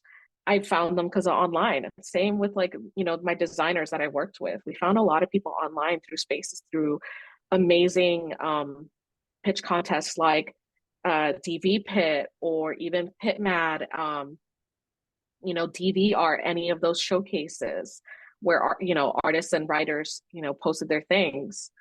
Um, at the same time, there's so many things that happened online, so many negative conversations to the point where, you just kind of peel back because it really, that can be part of the work.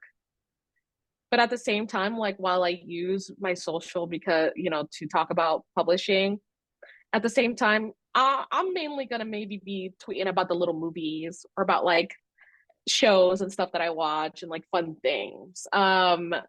Because I don't want to post as much.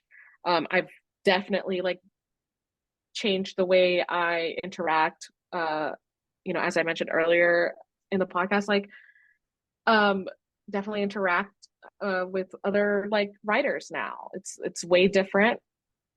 I don't. I like see something that's like aggravating, and I maybe screenshot it and then send it to my chats, and I'm like, "Yo, have you seen this?" I don't actually, maybe quote repost it and be like, here's my 2 cents, because what is that really doing sometimes? I Yeah, kind of really weigh like whether this is like like pick worth and it or choose your not. battles. Yeah. Yeah. Yeah. Like I know there's one a bit ago about like an agent basically saying that like, she doesn't like it to hear that you've been querying other agents. And I was like, red flag. And I did post about it What? and I did call her out about it. Like, that's a red freaking flag. Um, you know, and so that's definitely some times where I will step in. But a lot of times, like, nah, I'm just, gonna log off, gonna go play some video games, gonna do my work, gonna go do some reading, try to catch up on these queries. And that's it. So it's definitely changed quite a bit. Yeah, no, I definitely agree. I even saw there was an agency over in England that I saw that requested for us a exclusive query. If you query them, don't query anybody else until you Absolutely hear back not. from them. And I'm just Whoa. like, and do you want to know what their response time is too? Yeah, tell me. 3 to 6 months. That's crazy. Again, like those are the bad apples who give us like bad names, but like I'm like I you should be querying, first. You're like, your top, your pie in the sky, and then you Yeah. should be like reevaluating who else to query after Hmm. that. But like if you tell me, yeah, another agent requested it or another agent offered, I'm like, yeah, that makes sense because you are Yeah. querying more than like maybe 2 dozen people. And that is normal. That is reality. Yeah. You were, I'm yeah, sorry, go ahead. no, no, go, yeah. Yeah, I even had an agent who asked me how many queries I'd sent out, and I said 50, and they said, "Oh, well, that's not enough. That's why."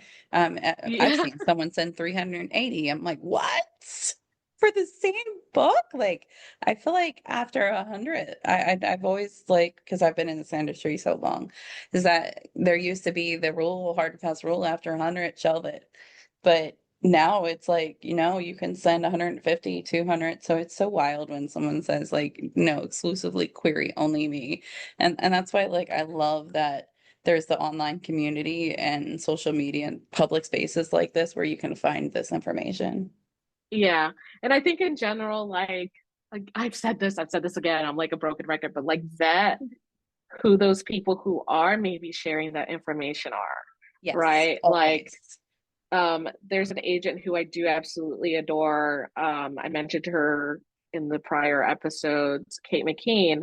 She has a Substack about like the publishing industry. I see her on threads often, like replying like from her perspective. Eric Smith, who I absolutely adore, he is just a wonderful human being who definitely also tries to demystify the industry.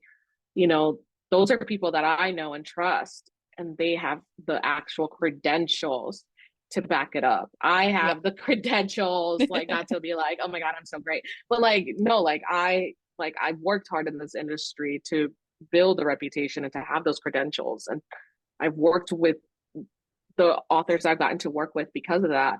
When you have Joe Blow, who has like maybe 100 followers on threads and has like a anime profile pic and is like, this are the like things that happen to me in publishing. I'm like, okay, like who are you? Or like when someone just all like I mentioned earlier, someone just pops up and says, I have an agency. Anyone can start an agency. Yeah. But like, would I have started an agency coming out of editorial? Absolutely not, because I know that I have a lot to learn, Yep. right? So you need to vet those people. Have they like, been featured in art? I don't know, like this is not like a good measure, but like have they been featured in like industry things? Have they done other conversations like podcasts or presentations? Do they go to like, for example, conferences like SCBWI or whatnot?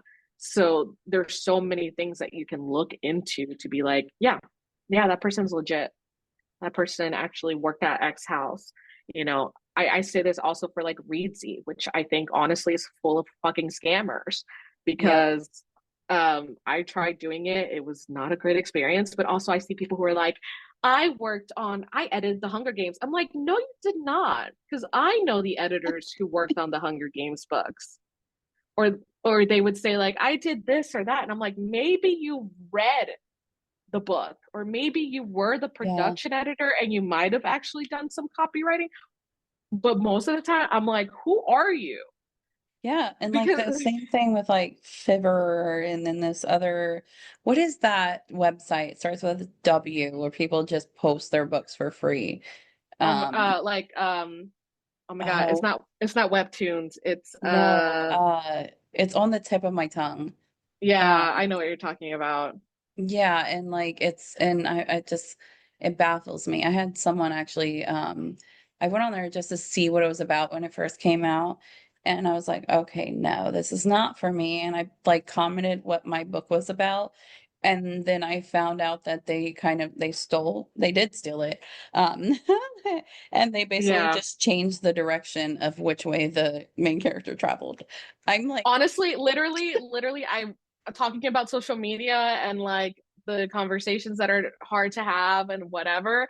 Like, literally, I need authors to maybe stop posting so many snippets online. yeah, Like, a snippet, good. A mood board, great.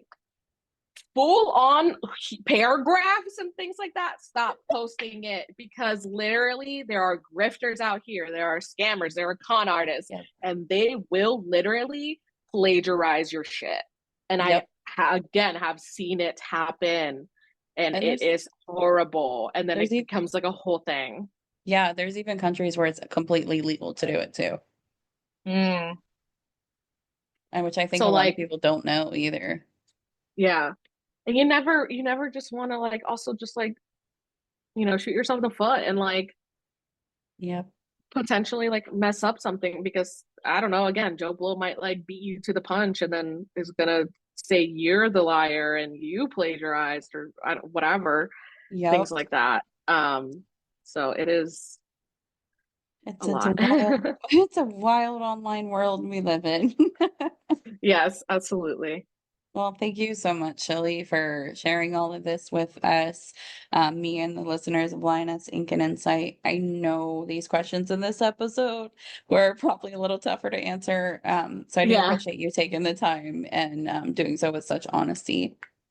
of course, of course. I hope it's helpful for everyone listening. And again, if you don't agree with me, take it to the group chat because I will block. I'm just kidding. Not No, that like people no, would do say that, but absolutely. I think you should because, and that's like one of the main things. I don't allow trolls on here.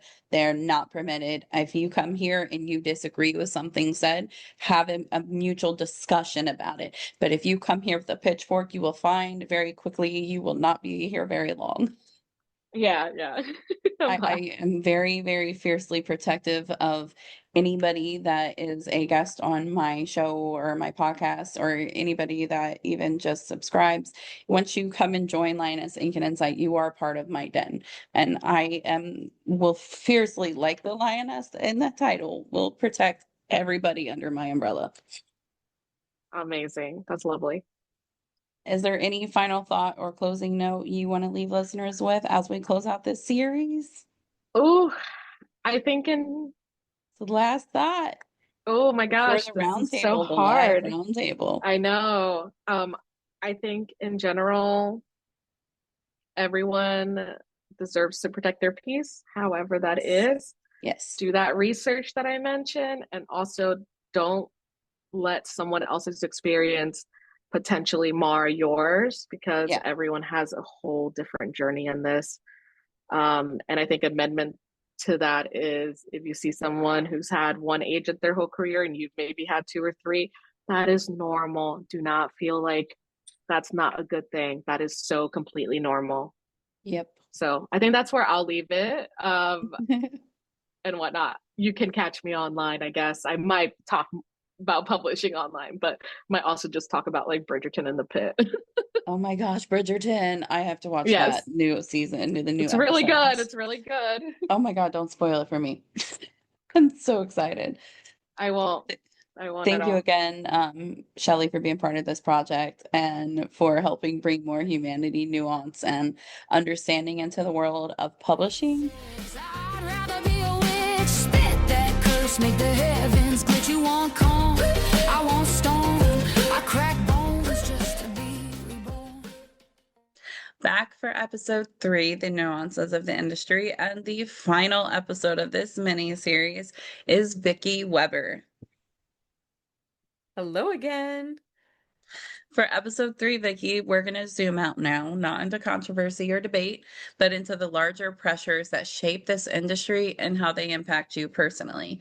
What pressures in the industry don't get talked about enough, in your opinion? I think some of the like pressure to do all of the things all of the time. Um, there's just a lot of there's a lot of talk about the successes online, oh, I got an agent within my first round of querying, or, oh, I just got a big five deal. Um, and we talk a lot about the frustrations on the front end of like getting an agent, but I feel like the frustrations around what submission actually looks like going on submission with an agent or parting ways with your agent, and trying to find a new one, or your editor being laid off at a publishing house and what happens to this book, or your publishing house closes. Like we don't have a lot of conversations around those things, and I feel like it's very easy to fall into the trap of, well, I did the thing, I got the agent, I should be successful now. So why is my book not selling? Why isn't an editor picking it up? Or worse, it did get picked up and it then fell through for an undetermined amount of reasons. A team got let go, something closed, um, financial stuff that has nothing to do with you shifted within that publishing house. There's just a lot of pressure to like one up or be the best and be competitive, And I think that that doesn't do anybody any favors because it's just such a hard industry all across the board. Um, and at this point, I don't know if slash when it will get easier. Um, so I guess for me, I'm always asking writers when you learn something, pass it on. You know, when you experience something, talk about it because, you know, talking about these things doesn't always mean burning a bridge, and your experience is your experience, but we can't fix problems that we aren't privy to. Right. And I think more writers would be in a better position knowing what they were getting into with a certain publisher, knowing what they were getting into with a certain agent, and actively choosing that rather than being surprised later. Yeah, no, absolutely I agree. And I think one of the biggest things right now going on in the writing community is this kind of like attack against agents when there's something happening that they don't like the public shaming. And what tends to happen is social media creates this like essential echo chamber that amplifies the negative misperceptions. And the idea that having productive discussions, even when there are disagreements, is not possible right now, and agents typically have to sanitize their words or silence themselves to prevent the public from pulling out their pitchforks and coming after them. So what is your take on outrage culture, or, better known as cancel culture, call out culture, whatever kind of culture we want to call it, the pitchfork writing against agents that has bled into the publishing industry? Oof, I have so many things I want to say about this, so I apologize in advance if I go off on a tangent.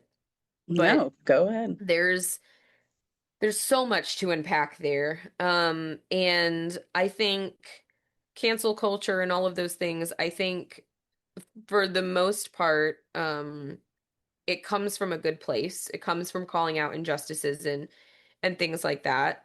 Um, However, I do think that there are some authors who um, jump on the train or get the ball rolling uh without knowing the full picture or without knowing what actually occurred, because I've known quite a few times an author has said something about an agent online, and I know for a fact that that's not how it went down, that it is not 100% truthful because I've seen stuff that I can't share. Yeah. um and so for confidentiality, I can't jump in and say, well, actually, XYZ, and add fuel to the fire. So there's things like that, where not everybody being on social media is being 100% truthful. Um, but there's also a lot of systemic issues that I think authors think it's easier to blame agents for because they don't have an understanding of how the industry works, like post agent or like once you get an agent. Yeah. Um, so they just go for what's within their proximity. Um, just for example, the other day, I had somebody get really frustrated with me on social media because of the lack of diversity in books. And anybody who knows me knows that I fight for diversity in books every single day. I take on Yep. books that other people wouldn't. I take on authors that other people may or may not. I don't have a uh my mindset is not, ooh, this will be a tough sell. My mindset is I want to build this author up. I don't care if this book sells. I want to build this author up. This is a talented author with a story that needs to be shared. So last I did the math, 80% of my list is marginalized creators. I'm very careful about who I trust their stories with and which publishing houses I send their books to, which editors I send their books to. I'm constantly asking questions from editors about what they're looking for, how the state of the world and America is impacting what they're acquiring, what they're not acquiring. I'm constantly fighting on that front. And so for me, I'm like, I know that it's an issue with agents in general to get more diverse books out there.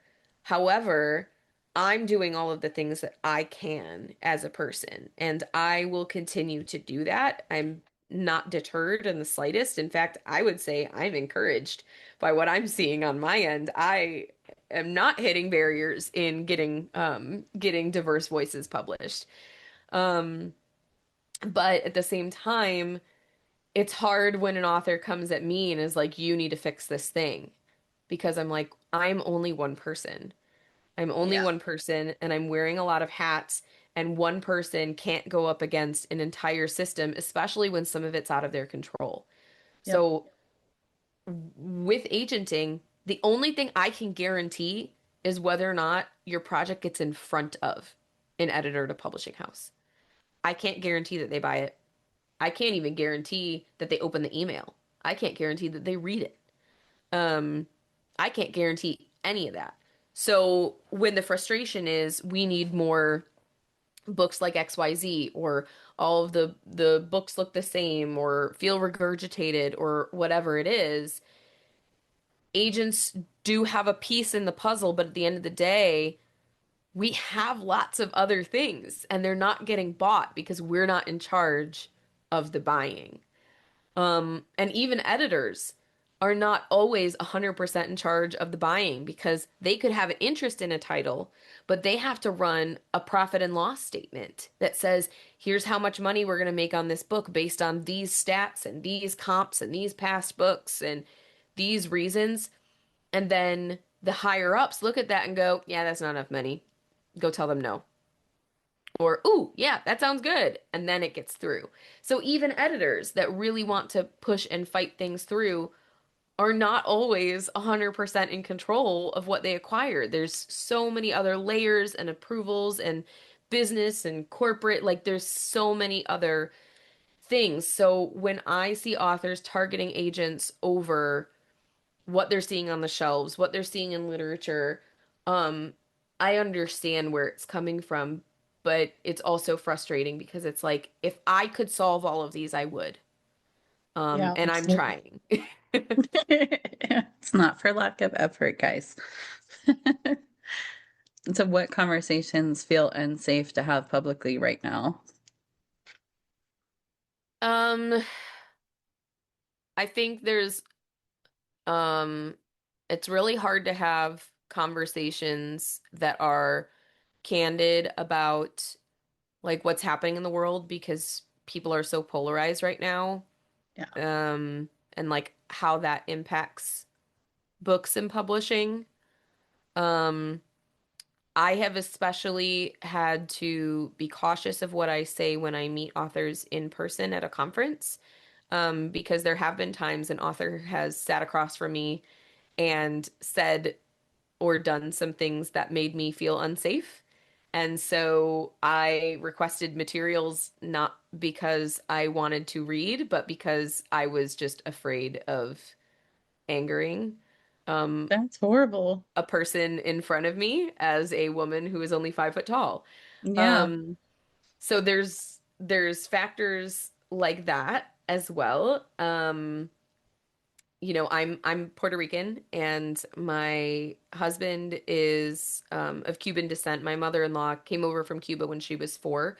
So I've had to ride a very tough line because my husband has specifically asked me to be cautious about what I say about the state of the world publicly because my mother-in-law is a citizen, but that hasn't meant much to a lot of people that we personally know, a lot of people in our communities, um, and that makes it really tough because I'm trying to fight the good fight, but I'm trying to do it from While keeping your own more. family safe. Yeah, it's a very hard line to walk. So having those conversations, um, and knowing who I feel safe with has been especially difficult to discern. Um, and then I think the other piece of the puzzle as well is just going off of knowing who to trust, um, figuring like learning things about the people who you thought you were in your corner or you thought were a good support system. I think there's a lot of feelings and for some probably trauma surrounding that, because there are even publishing professionals that I will not send certain authors to for specific reasons. Or there are agents out there who, um, their support maybe comes across as performative to authors rather than genuine. Um, those are all really, really touchy and sensitive conversations to have right now. And I think they're important to have. Yeah. I think we need to work at having those discussions, but I also think they need to come from a place of empathy and understanding. I think they need to come from a place of, I want to understand so we can do better rather than I'm just angry. And right now, a lot of people are just angry, and I can't blame them for that either. Um, we're in a very unique position in our world right now, and history is happening before our eyes. They're going to write about this stuff in the textbooks in about 10, 20 years. So what do you, Absolutely. And I think that's probably the hardest part is there's a lot going on that is justified. yeah, There's a lot going on that's justified. yeah, Um, and that just makes everything that much more complicated. yeah, absolutely. Because there's also like differentiating opinions, and you're just like, how do you have a different opinion? How is that possible? You see what Right. I see? Right. Well, and I guess just to clarify my point, so there's zero confusion when I'm saying things are justified, I mean like the anger, the Yeah, the feelings, the reactions. Um, how can you look at what's happening in the world and expect anything less? And there are certain groups of people who have been more quiet, myself included, and there are reasons for that as well. So it's just a very, very big ball of wax. And I'm just encouraging everybody at this point to do what they can, because every day that's going to look a little bit different. Do yeah, the best that you can, be the best that you can, whatever that ends up looking like for helping your family and your community. absolutely. What do you wish more people understood before entering public spaces online like social media? I think just that um, people are more brave behind a screen. Mhm. And so some of the things that like some of the conversations or some of the posts that you might have, um, you will get some very interesting responses. And sometimes that will be the reason why an editor might say no to a project. That has happened before, where an editor was like, "Oh, I'm really interested in project XYZ," and then they look at social media presence and they go, "Oop, nope, this person's a liability. Never mind." Um, so, how you present yourself is very important. That doesn't mean that you need to be silent on important topics. It doesn't mean that you can't stand up for what you believe in. But it does clearly come through how you treat people, right? And Yeah, the lens it is coming from, and the how is very important. Um, so I would definitely say that because that can come to bite you in the butt, and that has nothing to do with standing up for your beliefs. It has everything to do with how you treat other people. yeah. Um, yeah, I guess just that, and also that more people see your post than you probably realize. Oh yeah, just because they're not liking or commenting doesn't mean they didn't see it when they were doom scrolling. Including like comments, and people take Hmm. screenshots and Yep. document things. And there's group chats that exist that you don't know about. And then one Yes. shared in a group chat with hundreds of people, and then they share in theirs, and it tends to snowball pretty quick. So be mindful. Yes. And Be kindness is very free. mindful and um don't be impulsive. Yeah, If you're going to say something and you're going to put something out there, do it because you're behind it with all of your heart, all of yourself, and it really feels like you. And if it doesn't feel like you, maybe sit on it for a second and think it out. Maybe you're having a little bit of a little manic or delulu moment. So let's Maybe sit you're with having a it. day. Yeah, I let's have those sit all with the it time. and let's see how you feel when you wake up or have a snack. Oh my gosh, me and snacks. There have been so many times where I've been like, delete, delete, delete, delete, delete. All right, I'm gonna go eat lunch and then come back to this. And then I come back and I'm like, oh, I don't actually have to say anything. And this works itself out. Like, Yep, I've been there, done that so many times. mhm. So has social media changed your relationship with your work at all? Ooh. Yeah and no. I will say that a lot of people ask me, how are you all the places all at once? And the answer is, I mean, the short answer is I don't. Like I have a social media manager who helps me out. So that's a big chunk of things. I actually don't like social media. I really, really, really hate social media with a burning passion of a thousand suns. But I know that the value is there and the community is there. And I value the like relationships and the positive that comes out of it. So for me, I've scouted authors on social media. If there's an author that I've really loved their project, but I can't take it on for whatever reason, I go to their social media and I take a look and see like, well, are they working on something else, or do they have another project or um, what might they be like? Because maybe that's a reason I could have a conversation with the author instead of just saying no. Or maybe in my no, I can invite them with a special link to send more materials my way in the future or whatever it may be. Yeah. Um, so yeah, I've connected with a good handful of my writers on social media and have attributed that to me signing them in some way. Um, but I'm also just a big advocate for knowledge is power. And so I try to be as transparent as I can be, as real as I can be, also as non-threatening as I can be, because I do think more authors are afraid of agents than they need to be. We're just people. We're just very flawed people with opinions, and we can be wrong. And so I want you to take that no as watch me fly, not, oh crap, I suck.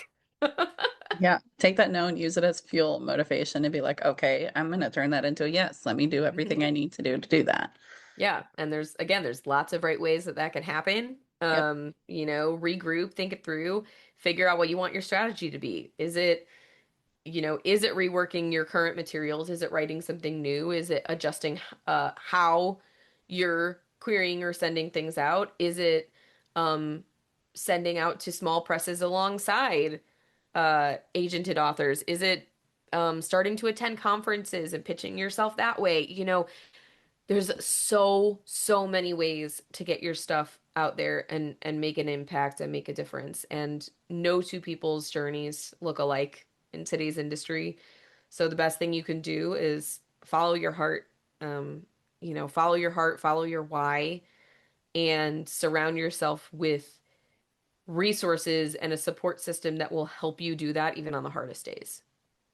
Yep. Absolutely. Couldn't have said it better myself. Well, thank you so much, Vicky, for sharing that. I know these questions might have been even tougher to answer, so I appreciate you taking the time to do so with such honesty. Well, like thank you for providing a space to do that. And my only hope is that someone got something out of this. I Yeah. never know if I'm actually being helpful or if I'm just rambling. So I'm hoping some of this has been helpful. And if you learned something, I hope you pass it on. Yeah, no, this has been incredibly helpful. And I've even learned a couple of things that I didn't know. And what something I struggle with when interviewing agents or people in the industry, I got to remember to take my author hat off. I am a podcast host. This is my podcast host hat. But yeah, no, you were beyond helpful. I definitely think this is going to help open people's eyes to realizing that agents are just human. You guys are just people. You're not like some mythological being that's like up on some pedestal. You guys are just people trying to help other people. Yep, and sometimes we do it all the wrong ways, and sometimes we do the best we can. With the cards we are dealt, it is not an easy job. Neither is being an author, neither is, trying to get published. But I do think at the end of the day, um, you know, you will get to where you want to be. You will get to where you need to be if you just focus on taking one step at a time. If you just focus on moving forward, because it doesn't matter if it's baby steps or if you're sprinting. If you're moving, you will get there. Yeah, absolutely. Is there any final thought or closing note you would like to leave listeners with as we close out this mini series? Um, I think I've said a lot of things already. Yeah. Um, I guess don't be afraid to be you. I see a lot of authors, when they're putting themselves out there, they feel the need to either like be a caricature or be too formal. And at the end of the day, this is a people business. I don't sign manuscripts, I sign authors, I sign creators. So don't be afraid to be yourself. It's part of what will make you stand out anyway. And you want somebody who wants to work with the real you. So be you. Absolutely. And for this episode, are you still open to answering questions in the comments? Absolutely. Perfect. Your fairy tales don't fit my scars. I don't need a crown to touch the stars. I'll kiss the dark, I'll bless the pain. My kind don't die, we just change our name. Back for episode 3, the nuances of the industry, and the final episode of this mini series is Josh Foreman. Hi, I'm here. For for episode 3, I'd love to zoom out now, not into controversy or debate, but into the larger pressures that shape this industry and how they personally impact you, Josh. So what pressures in the industry don't get talked about enough? Sure. I think as an agent, there's a lot of different pressures I have to deal with every day, both from me and, internal and external, I would say. Internally, the self-doubt is real. The imposter syndrome is real. A lot of times, especially early on, you question, like, can you do this? Are you good enough to do it? And I am. I think I'm great. I think the world of myself and my clients, and I don't think that there's necessarily anything we can't make happen. But there's doubt when it's slow, when it takes time. You just question things. And so I think that's definitely part of it. And then also, externally, I've put a lot on this. I think of being an agent as my career. This is my long-term goal. This is what I want for myself. I want to be an agent full time. That's what I'm working towards. And, that's a lot of pressure to make happen, especially when it's incremental, it's baby steps. It's not going to happen overnight. Even if, some Mondo deal comes in today, that doesn't mean I get to go quit my day job. So it's, financial pressures are real. Also family, a lot of my family members see the work I'm putting in, and some of them don't necessarily see the vision that I do with this. They don't see the long term on this and things like that. And then it's also meeting my clients' expectations. They've come to me, they trust me with their work, and I want so badly to make this happen for them. And it really, really stinks when we get passes or, we go to acquisitions and it doesn't quite come through our way. Like, it sucks. And I really would, that's part of it. I think that, doesn't really get talked about a lot because, I mentioned in the last one, a lot of authors think that they get their agent and then they get their deal, and that's just kind of how it is. But there's so many people that have to say yes after you get the agent that it's really hard to, there's no guarantees in this industry. But yeah, there's just a lot that kind of, weigh on my mind, I guess, with this job and with this, industry. Um, yeah, I think I answered the question fully. I don't know. I'm having a hard Yeah. time picking it up. You know what I'm saying? No, you're good. You did good. And I'm glad you actually highlighted on how not every agent or every person has that family backing them 100% and fully Hmm. in support of what they're doing. Like, I've Yeah. even personally had a family member tell me that this is just a hobby. I need to stop taking it so serious, Hmm. and ask me if I'm writing another dust collector. Yeah, no, I get my family, I love them, but they'll be like, sell any books lately? And I'm just kind of like, Listen, It's the most passive listen. aggressive comments. Like, why? Like, right. And so, I mean, it's definitely something I think about though, because I'm respectfully, I'd love nothing more than to get some Mondo book deal and shove it in everyone's face. Respectfully. But it just takes time with this industry. That's what it really comes down to. Everything just takes time. Yeah, absolutely. What do you wish more people understood before entering public industry spaces online, like social media? You mean like authors? Yes, authors in the writing community. So I think something that a lot of authors maybe don't, this is a business. That's what it really comes down to. And so when authors go online and don't act professionally, that can have, consequences. If I'm considering, two authors and maybe they're very similar projects, and we look at the socials. We always look at the socials. And if I see an author online, raising hell, getting in fights, saying controversial things, that might make me go, don't know if I want to work with this person, because what if they're like this online, what are they like in real life?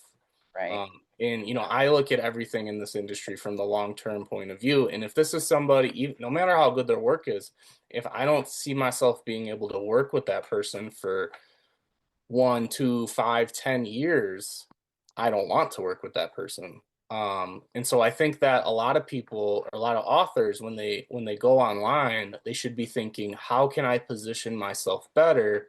So when an agent comes look at my profiles, my whatever, they're gonna go, oh, this is somebody who's really serious about their career. You can even see it in the query letters as an agent sometimes. Like an author who's really serious about their career, like they will hit the check marks. They know what they need to be doing in their query, in their pages to get that attention, to make an agent sit up and take it seriously.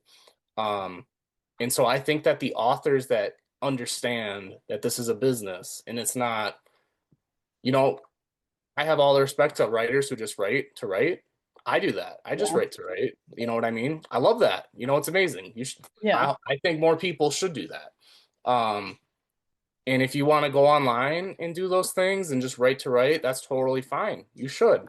But I think that the authors who want traditional publishing to be for them need to understand that even when it gets to editorial, they're going to look at the socials. And if they Yep. don't like what they're seeing on the socials, they're going to have a hard time, making an offer, because their reader base is going to look at the socials. Yep. If the readers don't like what they're going to see on the social, they're not going to buy the book. Nope. And we're in a digital So, age now. Everything right. matters. So everything you're putting online, it can come down the road and be problematic for, if you're not careful about what you're saying. And so if you're online and you're getting in fights and you're doing these things, you just shouldn't, honestly. Like it's a business. You got to understand that this is a business, and you got to think about it. If you really want trade publishing to be your thing, like, and be for you, you have to approach it like, okay, how can I use my socials to better help me, so that when editors are looking at my stuff, they're going to go, oh, this is somebody who's really serious about promoting their work, who's really serious about presenting a professional image. I think a good exercise maybe people could do is go look at the profiles of already famous authors, already established authors who are in traditional publishing. They're not getting in fights. They're promoting their work. They're writing. They're talking about their trips. They're talking about, it's like almost like LinkedIn on their socials. Yep. But that's how it is for all of their socials. They treat it professionally. They understand that they're building a brand. Your social media ends up being like your resume. Yes, in a lot of ways it does, with this stuff. And so, I mean, you'll even look on my socials nowadays, and it's just all promoting other, writing opportunities and positivity. That's all I want my socials to be, is I want it to be a safe space for writers to, come and see some resources and, maybe be excited about being on sub, being on, querying. Querying, the trenches are real, but also, I mean, it's exciting because maybe you're going to find that person that loves your work so much that they want to champion you forever. So I don't know. I think that authors should just be aware that it's a business first, and everything needs to be kind of considered with that in mind. Yeah, absolutely. I agree. I've been in this industry about 15 years, and I wish I had learned that a lot sooner. So I'm Oh, I glad get you that. brought it up. I Hmm. started when I was 16, and it was not a fun time. I was like the worst of the worst for a while. So I got humbled real fast. Hmm. So what conversations do you think feel unsafe to have publicly right now, though? I don't honestly, I don't know really. I don't know that I necessarily feel unsafe having conversations. I know I don't really like to give prescriptive advice online because it's so easy to take things out of context. Hmm. Um, I prefer, it's case by case. Every bit of advice is situational. I think that, it's good. You can go online and, like say I go online and I give advice about genre or something. I think that works right until somebody has the book where it doesn't fit, right? And then they get all upset and whatever. And so I try not to give those kind of prescriptive advice, but I do try to get feedback in my queries. I don't do it for everybody, but like if I think I have something that might help that author, I try to, nudge them in the right direction. At the end of the day, agents just want the best for these authors. That's all we want. Is I want everybody to get their book deal. I want everybody to be big five. I want everybody to have that six-figure book deal. Um, and any way I can help authors make that happen, I'm happy to do that. I'm happy to give that advice, but I also don't necessarily like to give prescriptive advice just because of the way it is nowadays, where people kind of just jump on you and things like that over Yep. everything. And I don't know. And I also recognize that I'm still new at this. I'm still learning. We're all still learning. And so it's hard for me to necessarily give that prescriptive advice when I don't necessarily know that I know better. Um, maybe their way is better. Maybe that 170,000 word fantasy 7 book series, maybe that will sell for lots and lots of money. I I think that's a tough one, but maybe I'm wrong. You never know. The market's constantly changing. Um, and maybe there's going to come a time where that kind of book and that kind of series is what people want. Yeah, and it's so unpredictable. Like what you think nobody would ever want just happens to be the next big thing a Right. month later. I mean, look at Romantasy right now. Oh my gosh, I know. It blew up. It blew up in what, like 24, 23, Yeah. and that's all editors wanted. And now we're getting to a point where maybe it's even a little oversaturated, and editors are kind of like, can we get some other things in here?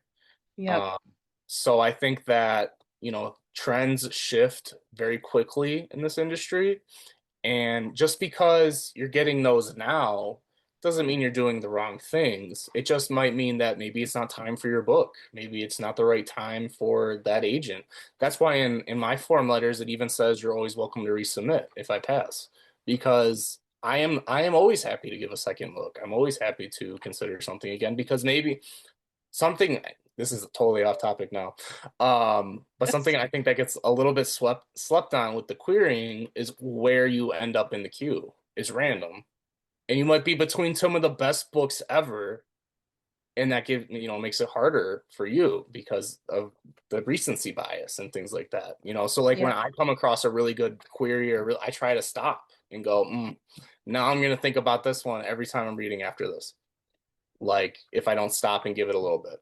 Yeah. Um, and you also don't know the headspace of that agent. Maybe they had a really rough day and they're coming online to read a couple queries, just because they have a few minutes.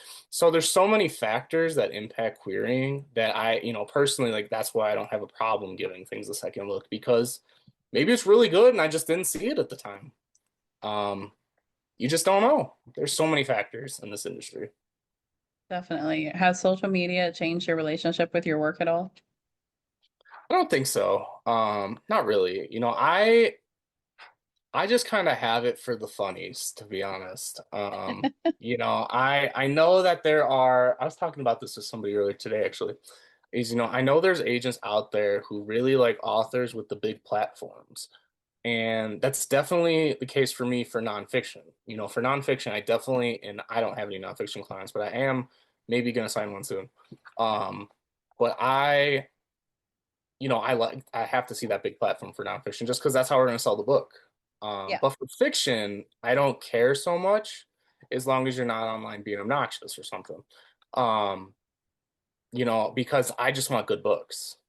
That's all it is. I just want good books. And I think the good books will find their place in the market. And everything else will just kind of follow. But if the book is good, I'm in. I'm interested. You know what I mean? But if the book is not good, then I don't, I know there's maybe agents out there that just look at the socials, and if they have big socials numbers, they're going to think, oh, that's going to be easier to sell. And that is true to an extent.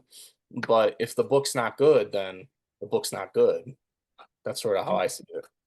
Yeah, absolutely. Well, thank you, Josh, for sharing that. I know these questions might have been a little bit tougher to answer, so I appreciate you taking Sure. the time to do so with such honesty.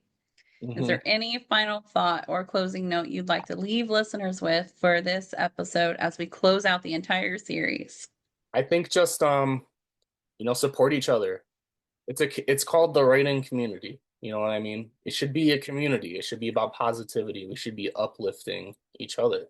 Like I mentioned, I think that I, as an agent, just want the best for everybody. I want everybody, this is a lot of people's dream to be published, to have their book, to go to a Barnes and Noble and be able to pick their book up off the shelf. Like, I think all of us want that to an extent. And I Yeah. want that for all my clients and all the authors who query me. I want that for everybody. Um, I think just, be positive. It'll happen. Trust the process. Yeah, Yep, absolutely. Are you open to answering questions in the comments of this episode too? absolutely. I thought so, but I was like, oh, I should probably No, ask just in case. absolutely. People are also always welcome to send me message questions online, just shoot me a DM, things like that. Perfect. So yeah, Well, thank you, Josh, for being part of this project and for helping bring more humanity, nuance, and understanding into the world of publishing. In 2 weeks, Josh will be joining us for the live roundtable chat with other agent participants in episode 4, the very last episode.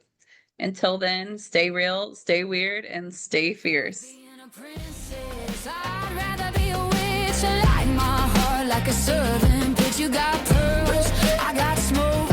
You say pray, I say provoke. Being a princess.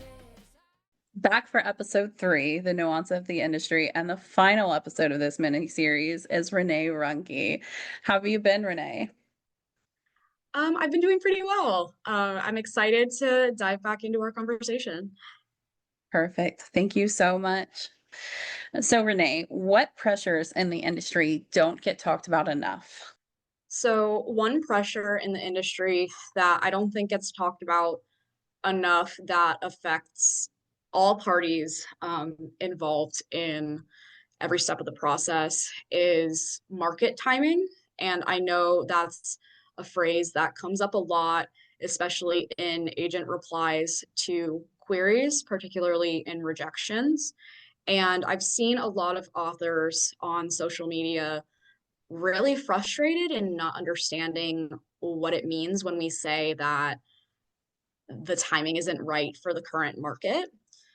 And um, that's something that is really hard for us as agents as well, because you sometimes have to pass on projects that you really love, but you know that it's not the right time based on what the best selling trends are, what kinds of topics are currently most of interest to publishers, what there already is a huge influx of, and it's it can be really disappointing from all ends just to know that now is not the time.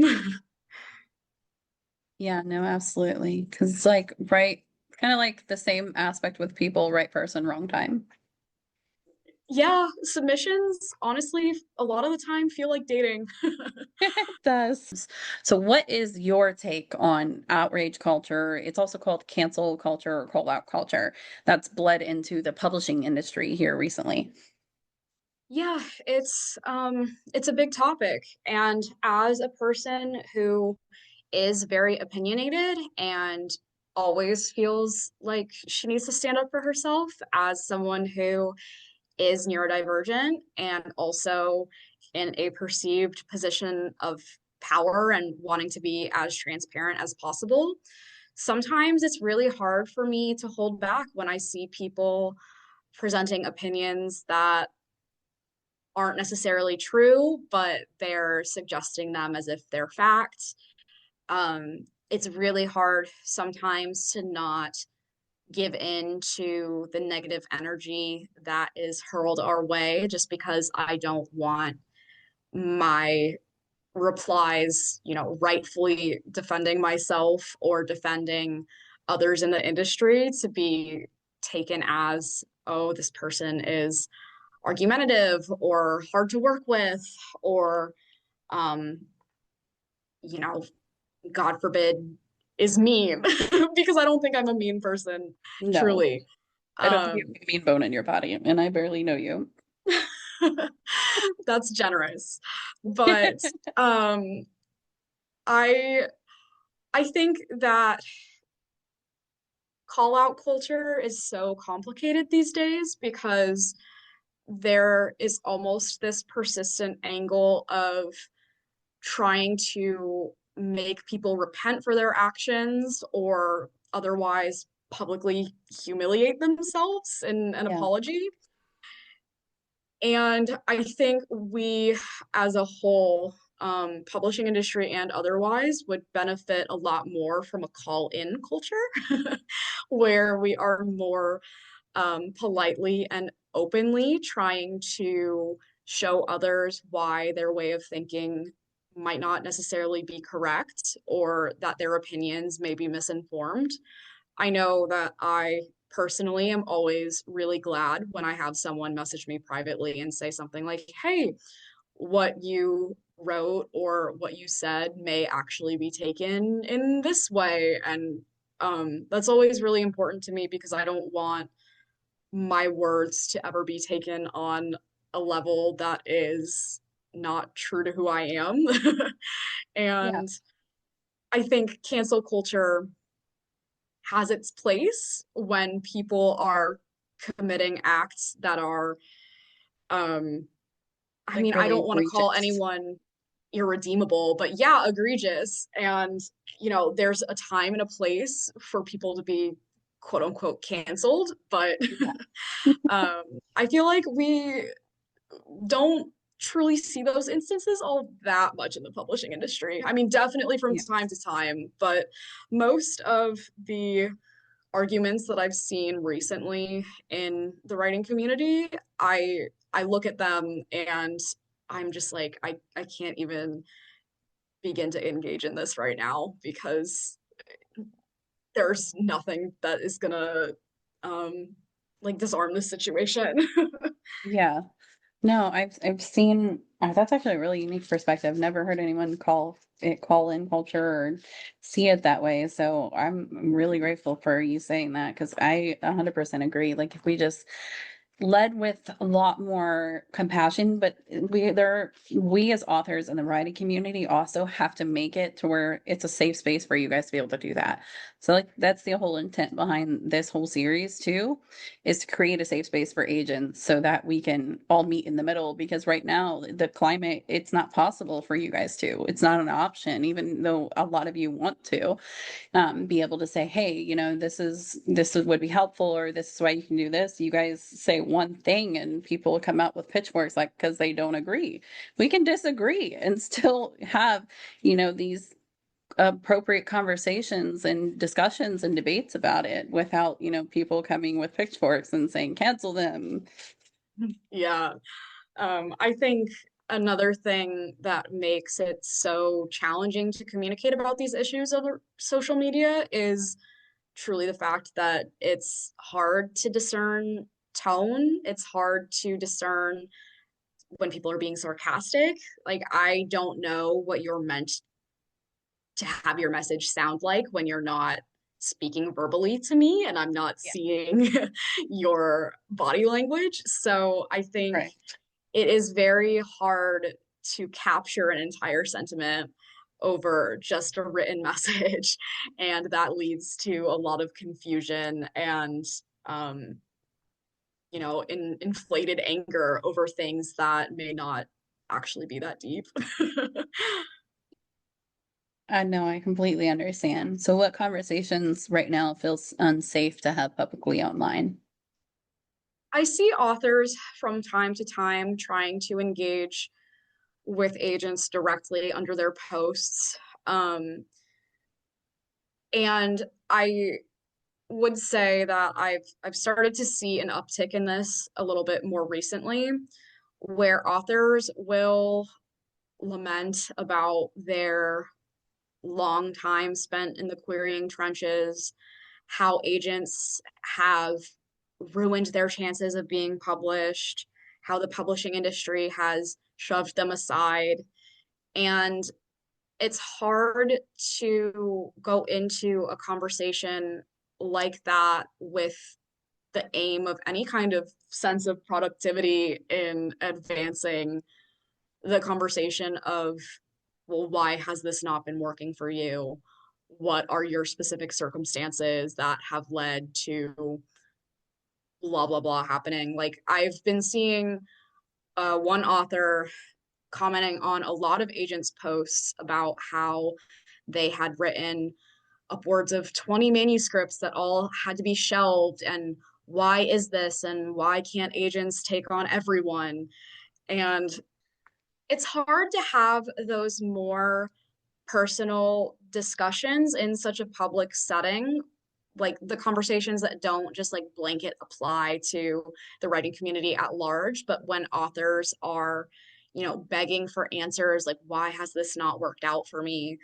Well, I can't really answer that because I don't know your work. I don't know what your specific situation has entailed. And so I can only offer you really generalized advice. And I feel like the times that I have attempted to engage with people in those conversations, you tend to see way more authors end up jumping into the conversation who then have their own personal conflicts within the industry that they're asking, why has this happened? And um, there's a lot of anger, there's a lot of hurt, there's disappointment, but I don't have the answers for you. I'm sorry.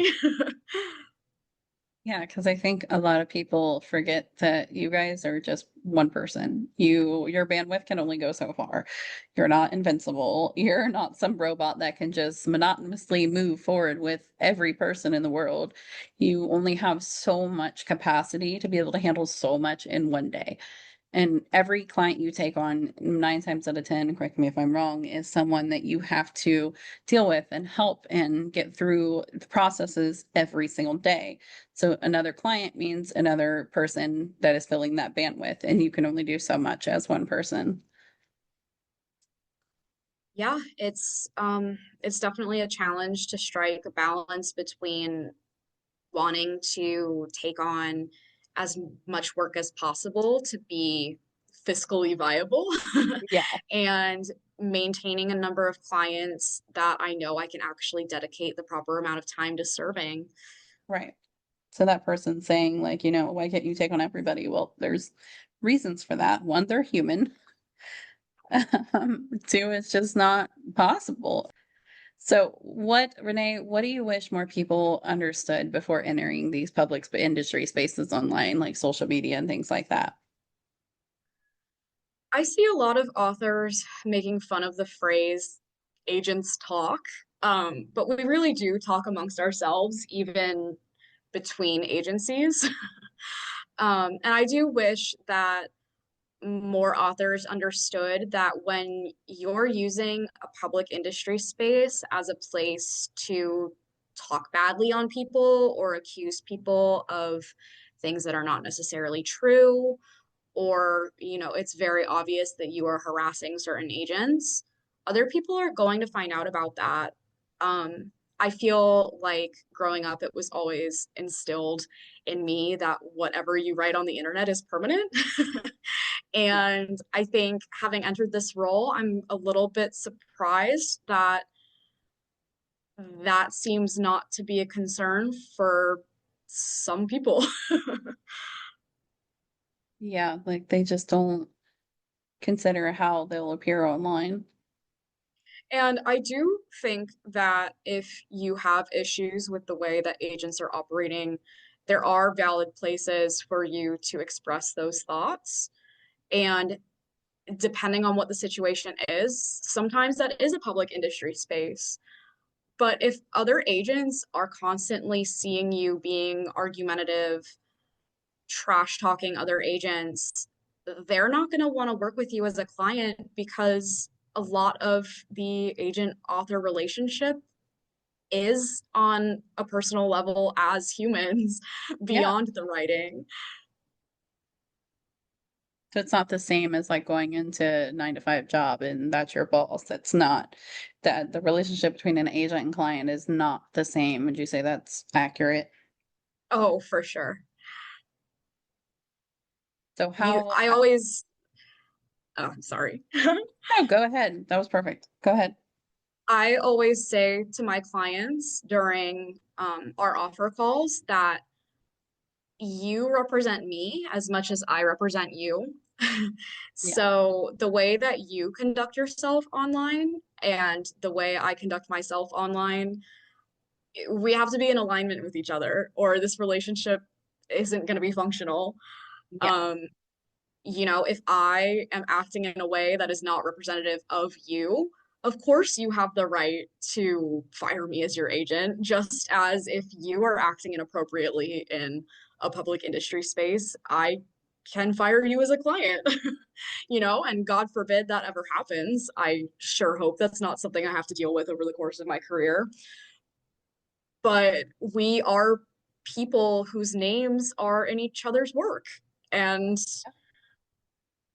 I think that authors who have taken to these lengthy rants or taken to commenting on a bunch of agent posts just being blanket angry or being personally angry over rejection decisions is not going to be becoming to other agents. Kind of like a window into how they can see what they have to look forward to or not look forward to. Yeah, exactly. So has social media changed your relationship with your work at all since you started agenting? Yeah, I would say a little bit for sure.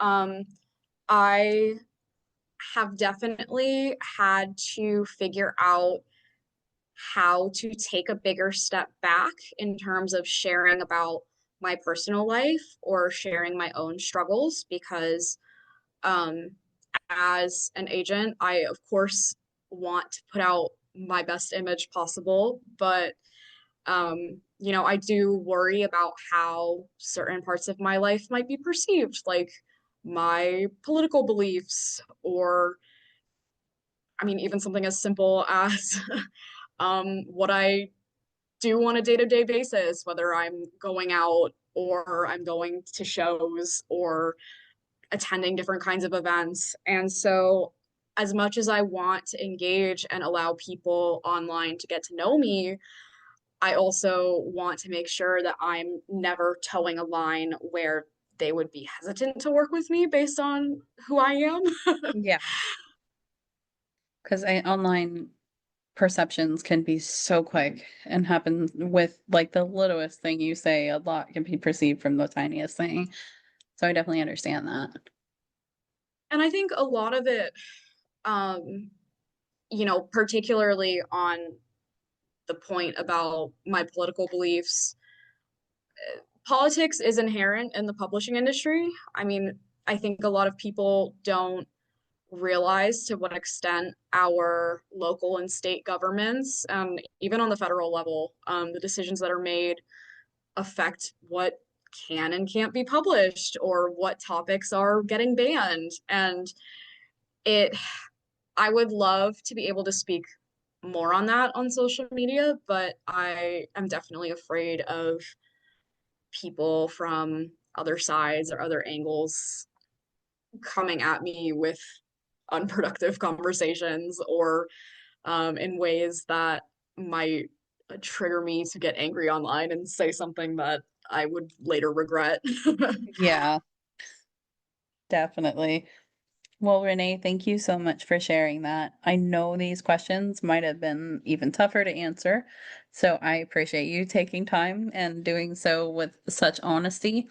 Is there any final thought or closing note you'd like to leave listeners with for this episode as we close out the entire series? I would just say that at the end of the day, I would hope that everyone on some level trusts that agents want what's best for you, and nobody is setting out like, I'm gonna crush dreams in my inbox today, because it doesn't feel good to have to reject anyone, and unfortunately rejection is part of this job, and you're not going to be able to please everybody. But I would like people at the end of the day to know that we're just people too. Yeah, absolutely. That's why the Agent Unveiled exists, is to show that, and instead of, just saying it, we're gonna back it up with proof. Well, are you open as well to answering questions in the comments as you have time for this episode? Yeah, absolutely. Perfect. Well, thank you again, Renee, for being part of this project and for helping bring more humanity, nuance, and understanding into the world of publishing. In 2 weeks, listeners, Renee will be joining us for the live roundtable chat with other agent participants in episode 4, the very last episode. Spit that curse, make the heavens glitch. You want calm, I want stone. I crack bones just to be reborn. That's all for today. Thank you again for stepping into the den with me. And listeners, don't forget, I want to hear from you. So drop a comment or hit my DMs with conversation topics you want to hear or even be a part of. Your voice is valuable too. Let's work together to bring humanity into conversations and talk about what it means to build something honest in a tough world. Hit that subscribe button so you don't miss the many conversations I can't wait to have with you. You can subscribe for free or support the show even further with a paid subscription that gives you immediate access to exclusive content and special extras. As always, whether you've already clawed your way out of the darkness in your life or are still trapped inside, I'm here. Through Lioness Ink and Insight, I'll sit with you and paint a star of light in it to keep you company. You're not alone anymore. You're a member of my pride now, and I'll be the loud, fierce centennial holding a quiet space of healing for you, an escape from the darkness as you find your way to the light. Thank you for tuning in and joining me in the Pride Lands of Lioness Ink and Insight. Until next time, stay real, stay weird, stay fierce.